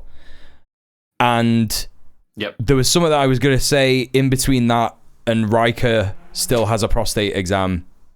Worf does like that they don't poop because he thinks poop is dishonorable, but the feeling that it gives you, but the way it feels nice. It feels nice, right? Yeah. And it feels nice when they do it, and it vibrates a little bit, and he doesn't like that. And the thing is that unfortunately, like Klingons have 2 or 4 of every organ. So he has 6 prostates. Yeah, that's right. So whenever Klingons poo, they come. So that's why. I've included this segment so that if Natalie Wynn, who's a huge fan of Muel's channel, disagrees with anything that we've said, because I find it hard to believe, but if she disagrees with anything we said about her takes, then she can just point to this segment and say, like, clearly these are just idiots. Yeah, look at these idiots. Yeah. It's important to preemptively discredit yourself because, like, as a leftist, I support doomed causes only. And so I want to doom the cause as quickly as possible by being the kind of person people can just say, her opinion doesn't matter. Yeah, that's a good point. That's the right way to be. Riker gets prostate exams. There are no toilets on the Enterprise. There are toilets on Deep Space Nine, but they're lowest common denominator, so they're kind of just a hole. And it's quite wide, and people just come to the edge of it and do their business and try to never speak about it. This is what I was going to say.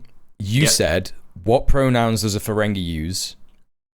Obviously, Ferengis would be the most transphobic alien race of all time because they hate women. Trans episodes. There are 2. There are 2 trans episodes, and they would obviously be like, why would you want to be a slave? Because women are slaves.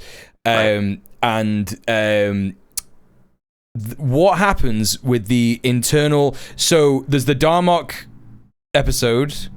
Darmok and Jalad at Tanagra. Yep. Nobody in chat knows what we're talking about. Literally, like 50% of the viewers have left. They fucking left. The River Tamar in winter, honestly. If I'm real about this one, bestie, if I'm real about this, Sokath has eyes closed for the stream right now.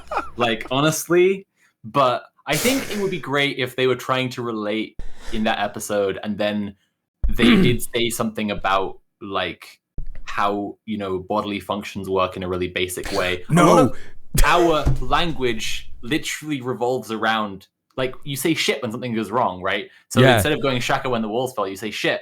And then, but then if the Darmok guy, if the captain was like, yes, shit. Yeah. And it turns out their whole species has a whole thing. I can't say it on Twitch. Yeah. I've said too much already. Chopla, when I gripped the sink.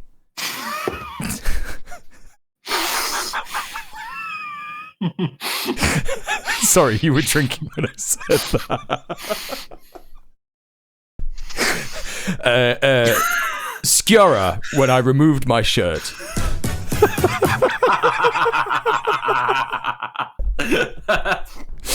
Chilltacular, thank you for the sub. Thank you for the gifted sub. And enjoy your sub. Chidnod. Chidnod. His neck strained, his face red.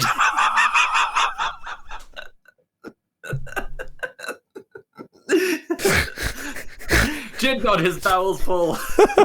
Shit got his bowels empty.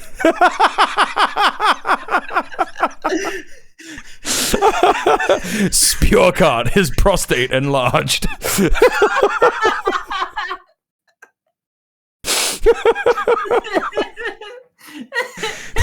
Riker, his captain is fist inside. Oh, Christ. Oh, God. Do you hear about America catching the Dutch disease? Hit me with it. Hit me with it. Hit me with it. Hit me with it. Right, what are you fucking on about here? I've got to remove you. Yeah. Now. Yeah. Now, what are you on about? Oh my god. Oh my god. Okay. Let's put some tunes on. Does the US have the Dutch disease? I don't know if you can come on the stream again. I don't know. No, I'm joking. I'm joking. Shaka when the walls fell. The stream when Sophie came on. Does the US have Dutch disease? I can't access this article because Financial Times says I've tried to read too many informations that's dreadful. per day. Let me see if I can freeze Sophie for a hot minute. And I wonder if this works. It probably won't. But who knows? Surely this doesn't work. Sophie, her pit stain's spreading. Oh no, it just does it in like a different way.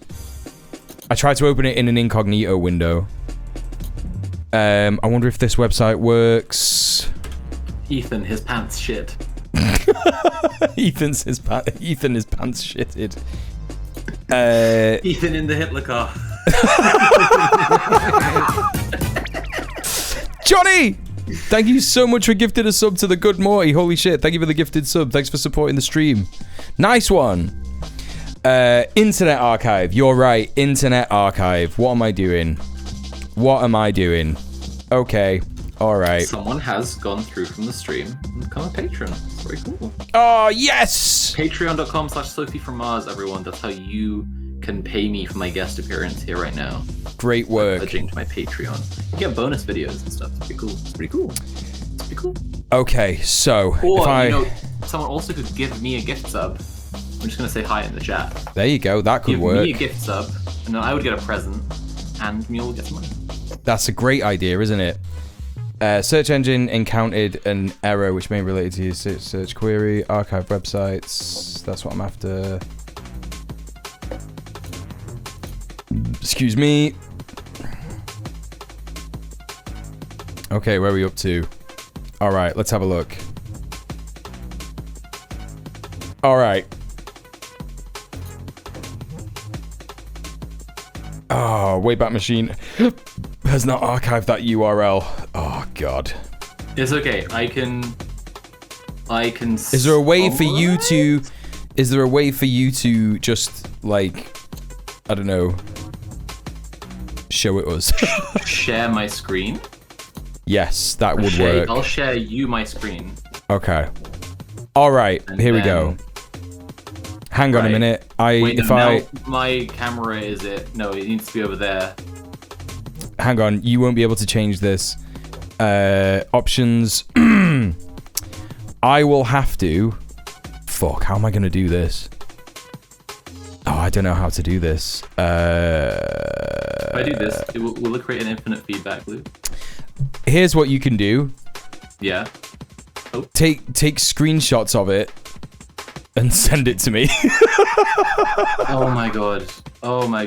Look, I don't think we were gonna read the whole article anyway, because it's some economist bullshit, and it's really, really stupid. Oh, okay. Let me just type in, has America got the Dutch disease? And see if there's any other. Okay. Here's the thing. There's a Wikipedia page on this. Yep. In economics, Dutch disease is the apparent causal relationship between the increase in the economic development of a specific sector, like, for example, natural resources, and a decline in other sectors, like the manufacturing sector or agriculture. The term was coined in 1977 by The Economist to describe the decline in the manufacturing sector in the Netherlands after the discovery of the large Groningen natural gas field in 1959. I think the best description of the thesis of this article is 3 paragraphs I can read out here. Yeah. So it says, in the 1990s, development economists began to document that countries with strong commodity exports had lower growth. In 1999, Aaron Tornell, now at UCLA, and Philip Lane, now European Central Bank chief economist, offered a theoretical framework to explain what had happened. The commodity export changed the budgeting process, they argued. After a windfall, powerful groups will fight to get their hands on any new spending. If the country has strong institutions and social solidarity, this grab for spending will fail. With weak institutions, it will succeed. Instead of going to things that increase productivity, such as roads and schools, the new spending goes to powerful groups as unproductive gifts. Tornell and Lane call this effect the veracity effect. They applied it to data from Nigeria, Venezuela, and Mexico, but if we accept that the US is not magic, which is such a great thing to say in an article for economists, if we accept that the US is not magic, we can easily ask these questions of it too. How voracious are its powerful groups?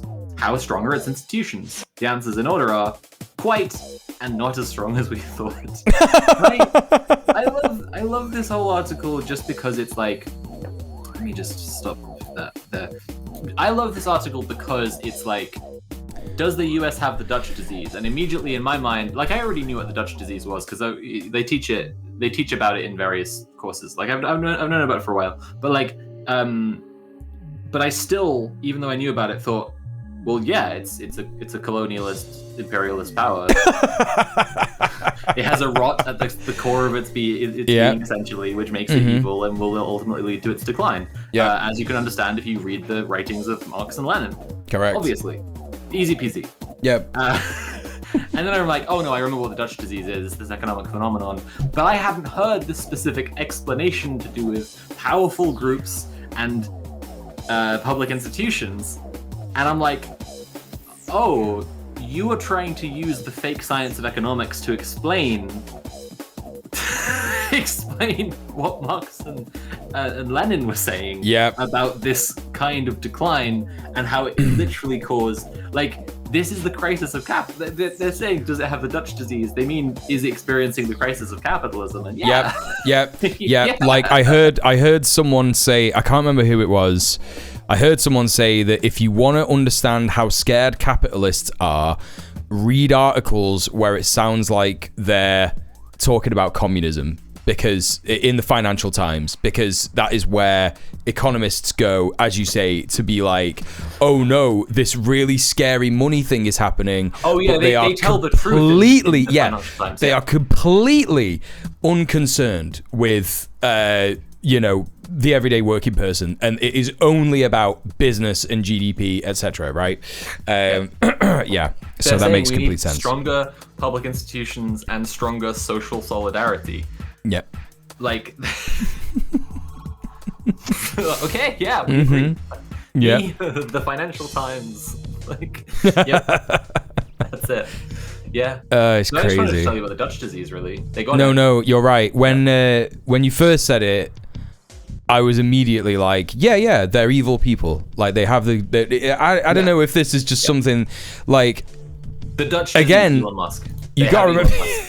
You gotta remember, a lot of Tori Kabori. Thank you so much for the sub. Really appreciate that. Thank you for subscribing. Welcome to the stream as well. I make a lot of jokes about the Dutch. Obviously, my take on the Dutch is a lot more nuanced than just every Dutch person is bad, even though that's what I say all the time. Our group chat is called When the Other Clog Drops.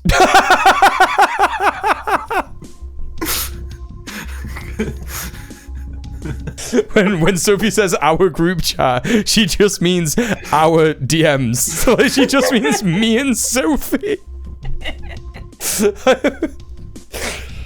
Oh god. I wish that I had the Enterprise but for piss right now, because every time you make me laugh, I feel like I'm gonna piss myself. Number one. Where am I even going? What the bad thing about Holland is that they invented capitalism, apartheid, and fucking colonialism, right? And a load of Dutch people went to America and created this mix with even worse other wasps. For example, British, English people, right? Yep. And especially the English ruling class who are what? Dutch. That's right. Exactly. It's just it's an Ouroboros. It goes around and around like a windmill.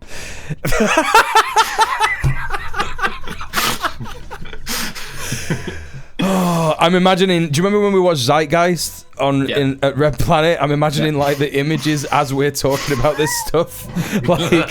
like there's a diagram of a windmill going round, and then Ouroboros just appears over it with question marks. So obviously, if you have and it's nothing to do with where people are born, it's to do with attitudes, colonialism, the idea of white supremacy and apartheid and shit like that. Obviously taking that to what is now known as the United States, genociding the native population, creating not just slavery. The British created slavery, but the Dutch were heavily involved. Of course they were. They were we got to get in on that shit. And in America then, even when slavery was effectively outlawed, slavery still existed in the prisons, and there were still little pockets of plantations that still had slaves, and then obviously the Civil War, etc. And then even after that, the sort of apartheid system of black people have less rights and can't go in certain places. It all links together. It all makes sense. And when you think about the Dutch disease relating to that stuff, having that kind of a society, exactly, it's of course it's gonna fucking fail, because all you're describing, exactly like you say, all you're describing is capitalism being unsustainable. It's an unsustainable thing. These are the people that created get more and it. more power, and then they're able to grab up more and more power and weaken public institutions. The specific things they're pointing to are just literally the effects of the bourgeois accumulation of power in society. Yeah. And that's why there needs to be molten metal poured into the bowl of the Netherlands. I'm joking. Okay, so... or am I? Anyway, in Minecraft. So that's... Yeah, I appreciate that. I appreciate that the... I love actually, it references the Big Beautiful Bill here. Yeah. Even the dynamic cost of the Big Beautiful Bill looked embarrassing. The party shrugged its shoulders. The wealthy were voracious. The overriding logic of the bill, down to its name, adds up to, we are doing this because we can.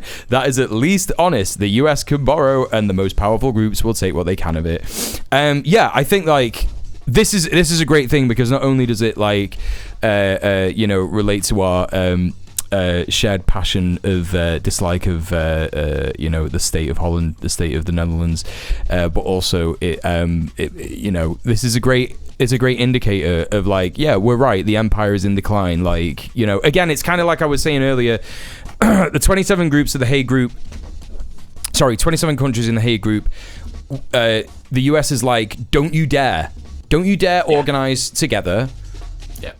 Or what? What are you going to do? What are you going to do? And as someone said in the chat earlier, probably more tariff nonsense. And it's how much stuff are people getting from America? Yeah, it's just, I think that there isn't, you'd be hard pressed to find anyone who isn't in Trump's cabinet who wouldn't admit American power is declining. And that's it. It's just a fact now, and has been for some time. And it's just getting weaker and weaker. So it's what are they going to do to 27 countries who are saying they want to uphold international law? If they attacked a country for trying to uphold international law, there would be some countries who are currently not in the Hague Group who would get in the Hague Group really fast. Yep. Yeah. And what's actually funny is that the most likely country that they would invade with regards to international law and upholding international law is the Netherlands, isn't it? Because that's where The Hague is. The Hague Invasion Act. Yeah. It's the Ouroboros. Capitalism is going to eat itself. Oh god. I know that you said that you didn't want to. Well, you wanted to just be here for 2 hours, but we've been here for some time, 3.5 hours actually. Do you want to stay on till the end? I think I'm gonna head off now. Everyone, please check out patreon.com/Sophie from Mars. I have Patreon only videos on there that no one who is not subscribed to my Patreon has ever seen. I have a lengthy debate on there about the Enterprise and whether people are allowed to ship by interplanetary law, or if it would be a breach of the Romulan-Klingon treaty for anyone to use their anus to poop in Star Trek. So please go to patreon.com/Sophie from Mars. And stop asking me if you can rent shoes for organizing, because it's becoming like it's an entry-level question and it's answered everywhere at this point. Yeah. Okay. Okay, babe. Love you loads. Love you loads. Have a great stream. We'll do it next week again. We'll chat rubbish. See you later. Okay. Chat. Wasn't that good and fun and good? And I'm going to take off my headphones now because we're no longer on Discord. I'm going to run real quick and have a little wee. I'll be sticking around for maybe another half an hour, another 40 minutes or so. I'm glad that you enjoyed it. I'm glad that you enjoyed Sophie being on. It's very funny. We're a very funny pair when we're together. I'm famously unfunny without Sophie, actually. So that's how you know that you should be excited when Soph comes on stream. Let me do a couple of things real quick. Advanced audio properties, monitor and output. There we go. Sorry I missed most of it. It was fun. Listen, I am absolutely going to put a segment. It depends. I might put our segment on Contrapoints on the Clips channel. I don't know. But I do know that I'm absolutely going to be putting the Star Trek bit on my VOD channel. Not VOD channel, sorry, on my Clips channel. Without a shadow of a doubt. Without an absolute fucking shadow of a doubt. I missed most of it, but I'm glad I got to see a little. Well, stick around. We're going to have a look at some other stuff. I am, as I say, going to go to the toilet rapido style. And all of you should do the same and take your meds and all that kind of business. Yeah? I'm so far over here because of the camera thing. Anyway. Take your meds, look after yourself, fucking stretch your legs. I only watch Muel in the faint hope that Sophie will make an appearance. You should do that. That's the only reason that you should watch my stream. Right, okay, chat, I'm gonna go and go and look after yourself, take a stretch, have a glass of water, use the bathroom, take your meds, look away from the screen for a bit, put your eye drops in, etc, etc. Right, I'll be back in 2 secs.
Afraid not.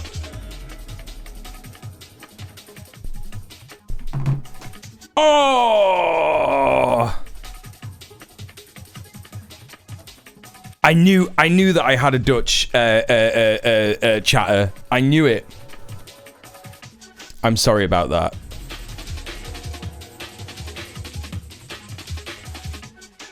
I'm sorry for all the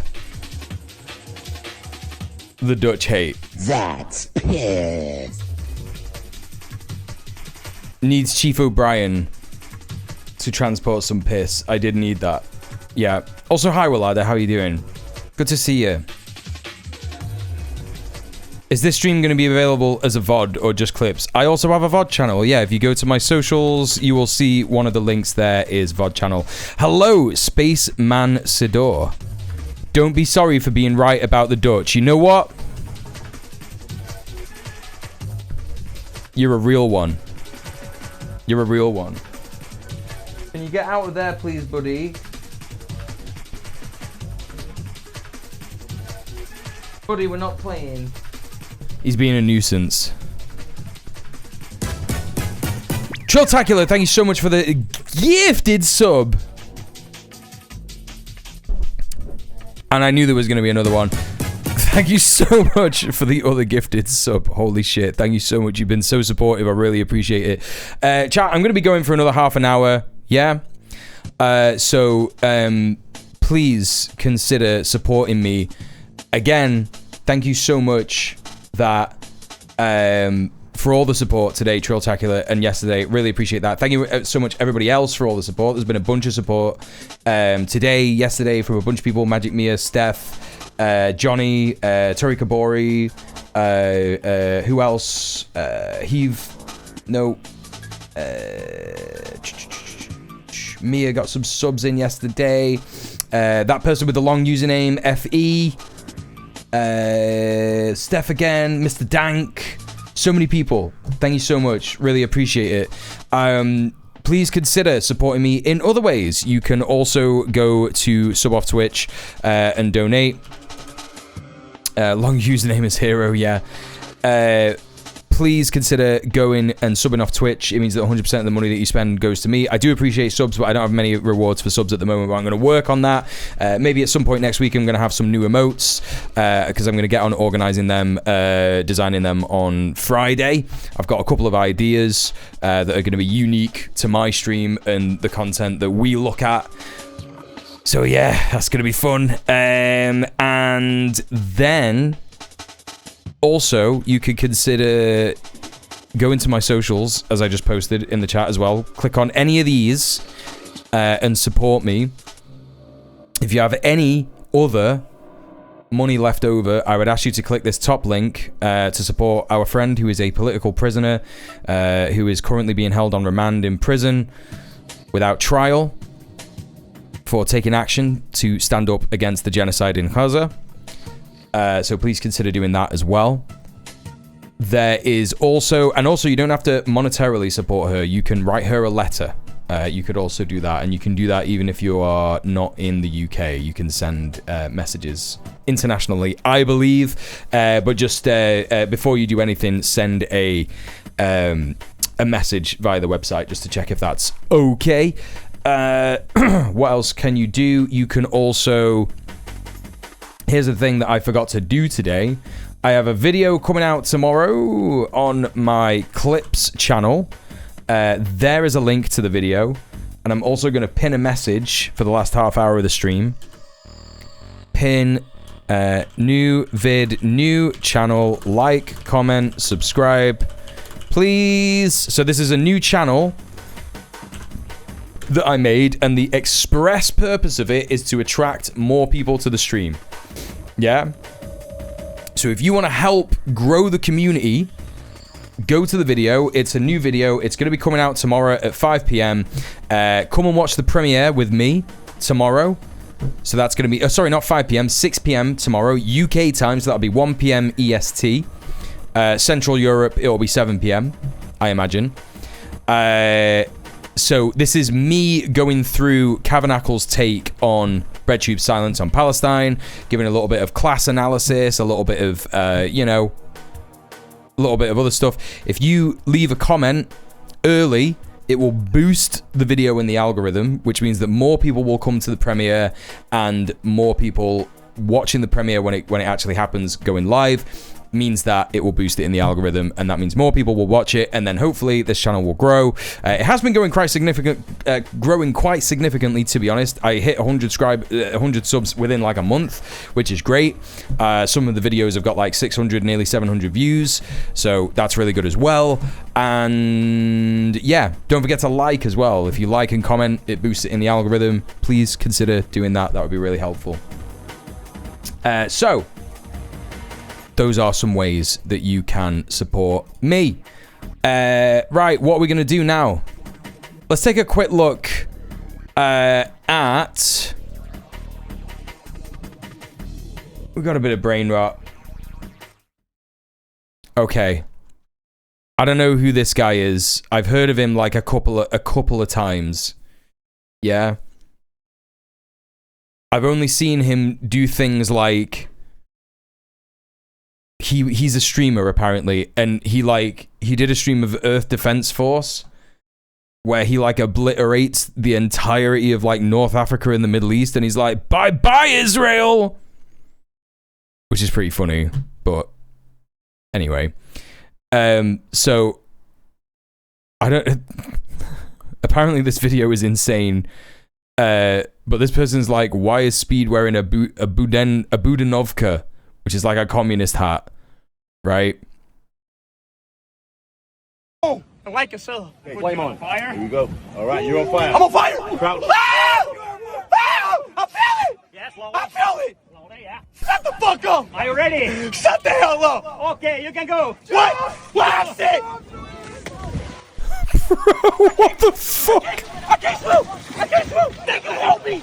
The fuck? You can't swim in this shit. My back hurt right now. Oh my god. Yo. You going again? No. I'm about to get up.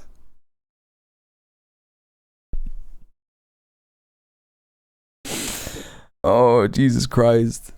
How do I find the Palestine video he was just talking about? I just got here. Hi, Merchants of Misery. It's right here at the top of the stream. I pinned it at the top of the Twitch chat. If you're on mobile, you might not be able to find it. So here's the video. There's the link. I just posted it in the chat. Thank you for supporting me. And welcome to the stream. I hope you're doing okay. Alright, there's a bit of brain rot. What else do we got? Oh yeah, I found this guy. I can't even remember why. I literally can't even remember why I went on this guy's channel. Trilltacular, thank you so much for gifting a sub to Merchants of Misery. Don't use Switch often, so I'm not too familiar with the layout. Hey, get used to it, because you're here now, and that means you're in this stream forever. So there you go.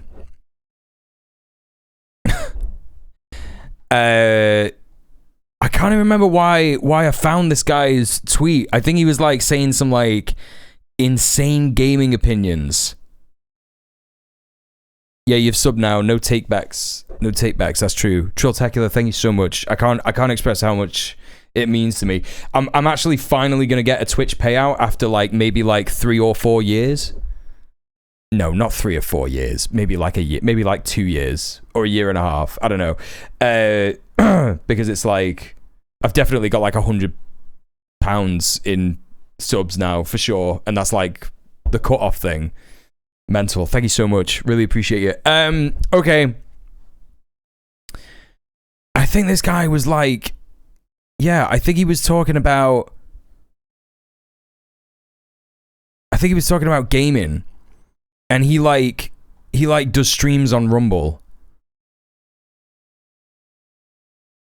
What's the stream kind of like looking like? Fucking in a wool sock. Oh no, is he British?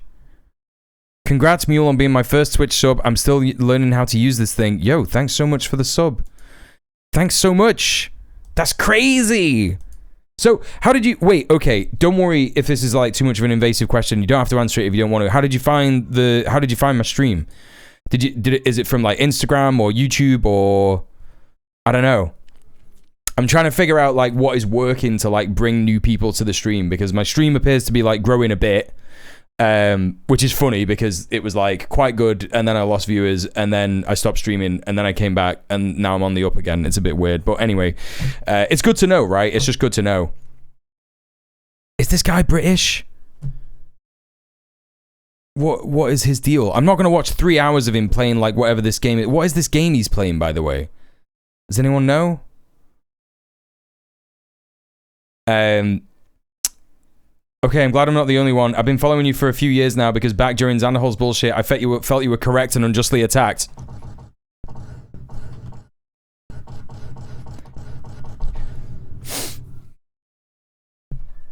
Nah, but I am an abuse apologist, though.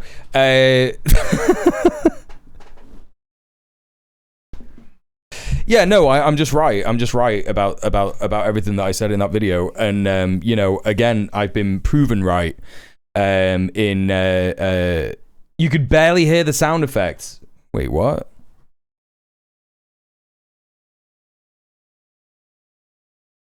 Why is it not coming through the FX? Oh. That's what I was doing.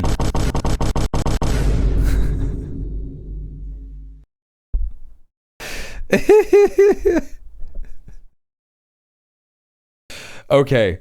I came this time because I saw the post on Blue Sky about Sophie being on here to discuss that post. Cool. Well, good to hear about it. That's what I was doing when I was making that face, by the way. I follow him on YouTube. I follow Red Planet. I'm Victoria over there. I miss these streams because of big time zone difference. Ah, yes. Yes, yes, yes.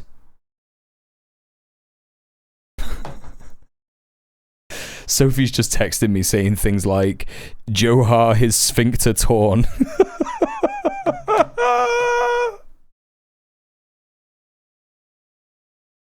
I think it's stupid how people criticize you as only punching left because my whole thing is, are you wrong? Because that's kind of important in a critique. Yeah. It's wild that people have said that about me, by the way. Because if they watch, and again, like, there's a lot of people who have pegged me as like a bread tuber, and I think I've explained in this stream in particular. I know that you only just got here, but like I was talking earlier about, I never really saw myself as a bread tuber because I didn't make video essays. Really, I never really wrote a video. In fact, the Xanderhol video was the only video they actually wrote a script for, and it was the first script I ever wrote, you know, there's all these videos, like, if you search me on YouTube, like, here's a thing, chat. This is a thing that's going to happen, by the way, when I hit 10,000 subs on YouTube. It's crazy that I got 10,000 subs on YouTube. If you search my name on YouTube, one of the first things that comes up is, if you scroll down, wait, hang on, where's this one gone? There was one by this, what was that guy named? Frozen? Oh, no. It's this one. Yeah. It starts off with like a TikTok of me saying just ordered herpes meds off the internet. We're going to watch this video and react to this video if I get 10,000 subs on YouTube, because it's just like insane. I don't know why I thought this guy's name was Frozen. Liquid Sonic. Also spelt breadtube wrong. Breetube. Breetube's biggest failure. It's cool that you can like, it's cool that you can like fail at something that you didn't even try to do, by the way. I've never really seen myself as a breadtuber. I've just seen myself as a YouTuber. Some people said that I'm a failed YouTuber, but like, again, what is failure in this regard? Anyway, I wanted to take a little look at this person's fucking thing. Like, I can't even remember what the fuck it was that they were talking about in this video. Or hobos. Yep. Can't even hear this loser. Is he British? It's hot, brother. It is fucking hot. Oh, he's not British. Phantom Company. New player friendly. Gonna hit the go juice on that. See what the. As a person of color, your voice, Zanderhol, is not your ally videos are 100% accurate in my opinion. What are y'all Thanks. selling over there? I mean, look, like a lot of people. I'm not going to watch this guy. He's got nothing. This it's just going to be like really shit production value and shit. We're going to watch more landlord content. That's what we're going to do. BreadTube is used to talk about everyone from liberal gamers to actual anarchists. Yeah. I mean, like a lot of my content has always been about like, yo, things are bad, but guess what? You organize to do something about it, and that is literally because I was inspired by Sophie, because she's one of the only so-called breadtubers that does that stuff, right? And she undoom-pilled me. She was like, oh yeah, if you're sad about everything that's happening in the world, why don't you like go out and organize? She literally inspired me to go and join a tenants union, you know? She made me think about organizing. I was like, what is the biggest issue that I can think of that is relevant to me, relevant to the city I live in?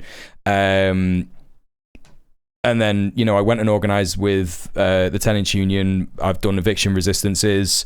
I've done loads of disputes with landlords, you know, helped tenants win those disputes.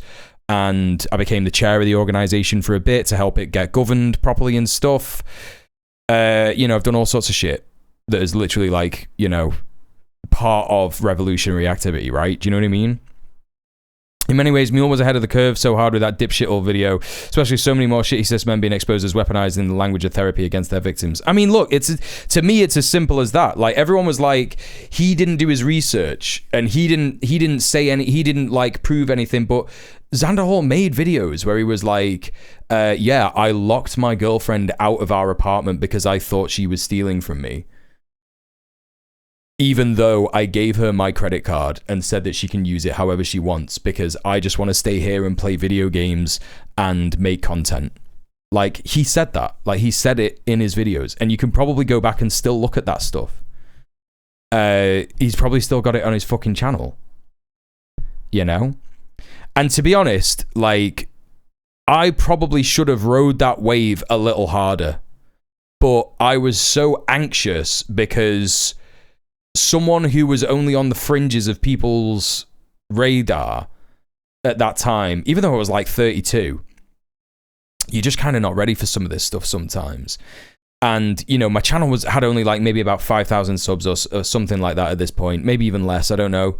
And that was all because I got shares from like Sophie, FT Signifier, and other people, and just having like, you know, fucking Destiny's fucking community just like bearing down on me, calling me fucking slurs in my fucking DMs, and like all these like insane people on YouTube and you know, on Twitter, and some people that I thought were like safe on Twitter who were saying things like, oh, you won't debate him because you're like scared and you're wrong and shit like that. And I was like, damn, fuck this shit, you know? I think I remember you disabling comments or something, and instead of reflecting on why you disable comments, those weirdos just continued the harassment. I still get comments on that video, and people love to lock on to like the one thing that I said, which was I was talking about a hypothetical scenario where Lani and Zanderhol made up and she didn't get kicked out, and they resolved their differences, and in that made up scenario they would have had makeup sex, right? And yeah, like on reflection, I think like sure, that came out a bit clunky or whatever, but that's what they focused on, and they were like, this guy said that he should have makeup sex with his abuser, and it's like, no, I didn't say that. I said that like she wasn't his abuser. Like actually what should have happened, and I was talking about a hypothetical scenario where nobody got abused, you know. Anyway, and I still get comments on the video saying like, I can't believe he left that in. And it's like, yeah, I left it in because I was being like a real person about something. Do you know what I mean? Anyway, whatever. Who fucking cares? I thought the Zanderhol video wasn't perfect, but it was first video essay kind of stuff, like not like actually anything incorrect or even morally dubious. Yeah. No, this is the thing. Like it was clunky, and Sophie said to me that a lot of people's criticisms of me is that I'm not intelligent, right? And that's kind of true because I don't like read a lot of theory. I read a bit of Marx, and when it got to the maths, which is like page 10, I went, I ain't reading all that. But I got the gist and I figured it out. And I have since then educated myself as much as possible on theory, and I've done actual fucking organizing, right? You know? I've been out in the real world and engaged in actual revolutionary activity, praxis, sorry. So, and what Sophie said is that what you do have is a lot of wisdom, which meant a lot to me, because I do think that I've got a bit of wisdom. I'm not saying I'm like a wizard. I'm not saying I'm some like sage guy or whatever, but I'm 35 years old and I've had a lot of mad stuff happen to me in my life, and I know a lot of stuff because of that. And I've always tried to remain as close as possible to like my working class roots and not try and escape being working class or feel ashamed of it or anything like that, or anything that's happened in the past to me. And I think that from that comes like an understanding of the world that like people who watch bread tubers and fucking debate perverts like don't get, because you know they may be working class but they don't actually want to like see the privilege they have as like white people. They don't want to see the privilege they have as cisgender people, you know.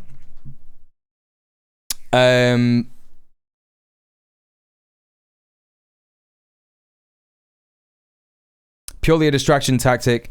They don't have real points to make. They hate you. The hate you got from Xanathar was insane and really turned me off a lot of other quote bread tubers. Yeah. No, that was crazy. Like I saw like one person made a video, because I was saying to all these fucking losers on Twitter, I was like, I'm not going to engage with like any fucking debate pervert because they're not arguing in good faith. I made a video that starts with talking about how debate is like a waste of time, especially if you're debating Nazis, right? I'm not going to speak to any of those guys. I don't give a fuck. And then, you know, I'll always like have so much respect for FD Signifier, because after all of that shit, he got me on his fucking YouTube video about all this fucking nightmare shit. And I did have like a bit of criticism in the way that he framed me versus debate perverts as Bloods versus Crips. And I was like, oh, come on, man. Like, I get it. But anyway, he did a lot to like help people understand that like it was needless. The harassment that was going on was needless. I missed the thing. I can't remember. I missed the thing that I was going to say. I was talking about something else, and then I reminded myself that like Feek was like, you know, proper nice to me about it. Boots on the ground is always what's required. Theory is good, but no replacement for on the ground action. Yes, spot on. Love that video about the landlord influencer. There's going to be another one coming soon. As you can see, I'm back to making content. I have another landlord influencer video written.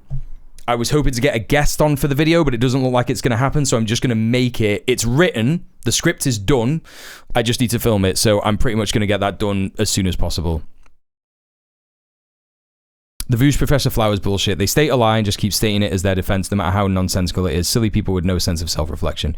Yeah, it's crazy how like a bunch of debate perverts like just found they just got like exposed as fucking sex pests, right? It's just crazy.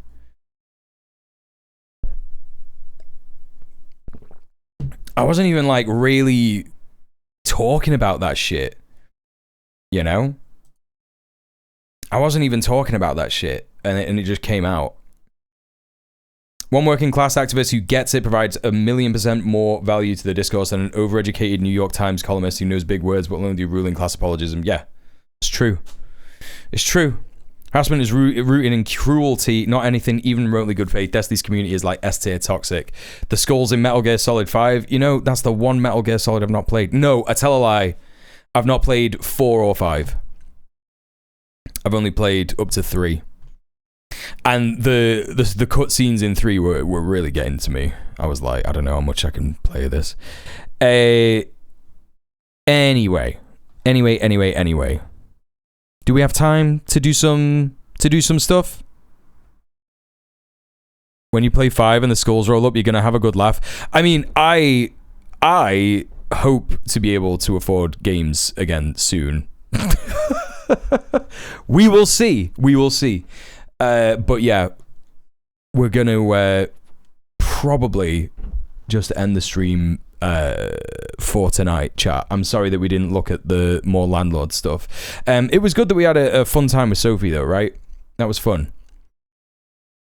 Might be on later. This was nice. Don't worry. I'm gonna raid someone. So hopefully, if you keep Twitch on, you will find yourself in another cool streamer's stream. Again, please chat. Go to the new video that is pinned at the top of the Twitch chat, and like, comment, and subscribe to the new channel if you haven't already. And like and comment on the video that is waiting to be premiered. And join me for the premiere tomorrow. Yeah. And also, don't forget, I also have a Patreon. And I also have a bunch of other socials. And I will be live again tomorrow at 7 p.m. So, premiere at 6 p.m. UK time, right? That's on my new YouTube channel. The link to that is at the top of the chat. And then, that video is about 25 minutes, so that will end. And then we will be streaming here, and tomorrow we will likely be going through this landlord content because it's dual purpose. We'll have a little laugh about it, and also it means I'll be doing research for my new video after the new video that comes out. So there you go. All right, who are we gonna raid? We're gonna raid someone. Stick around. And I will introduce you to a cool leftist streamer that I know. Let's see who's live. Let's see.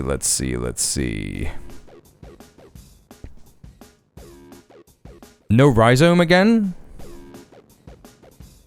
Let me check his Discord.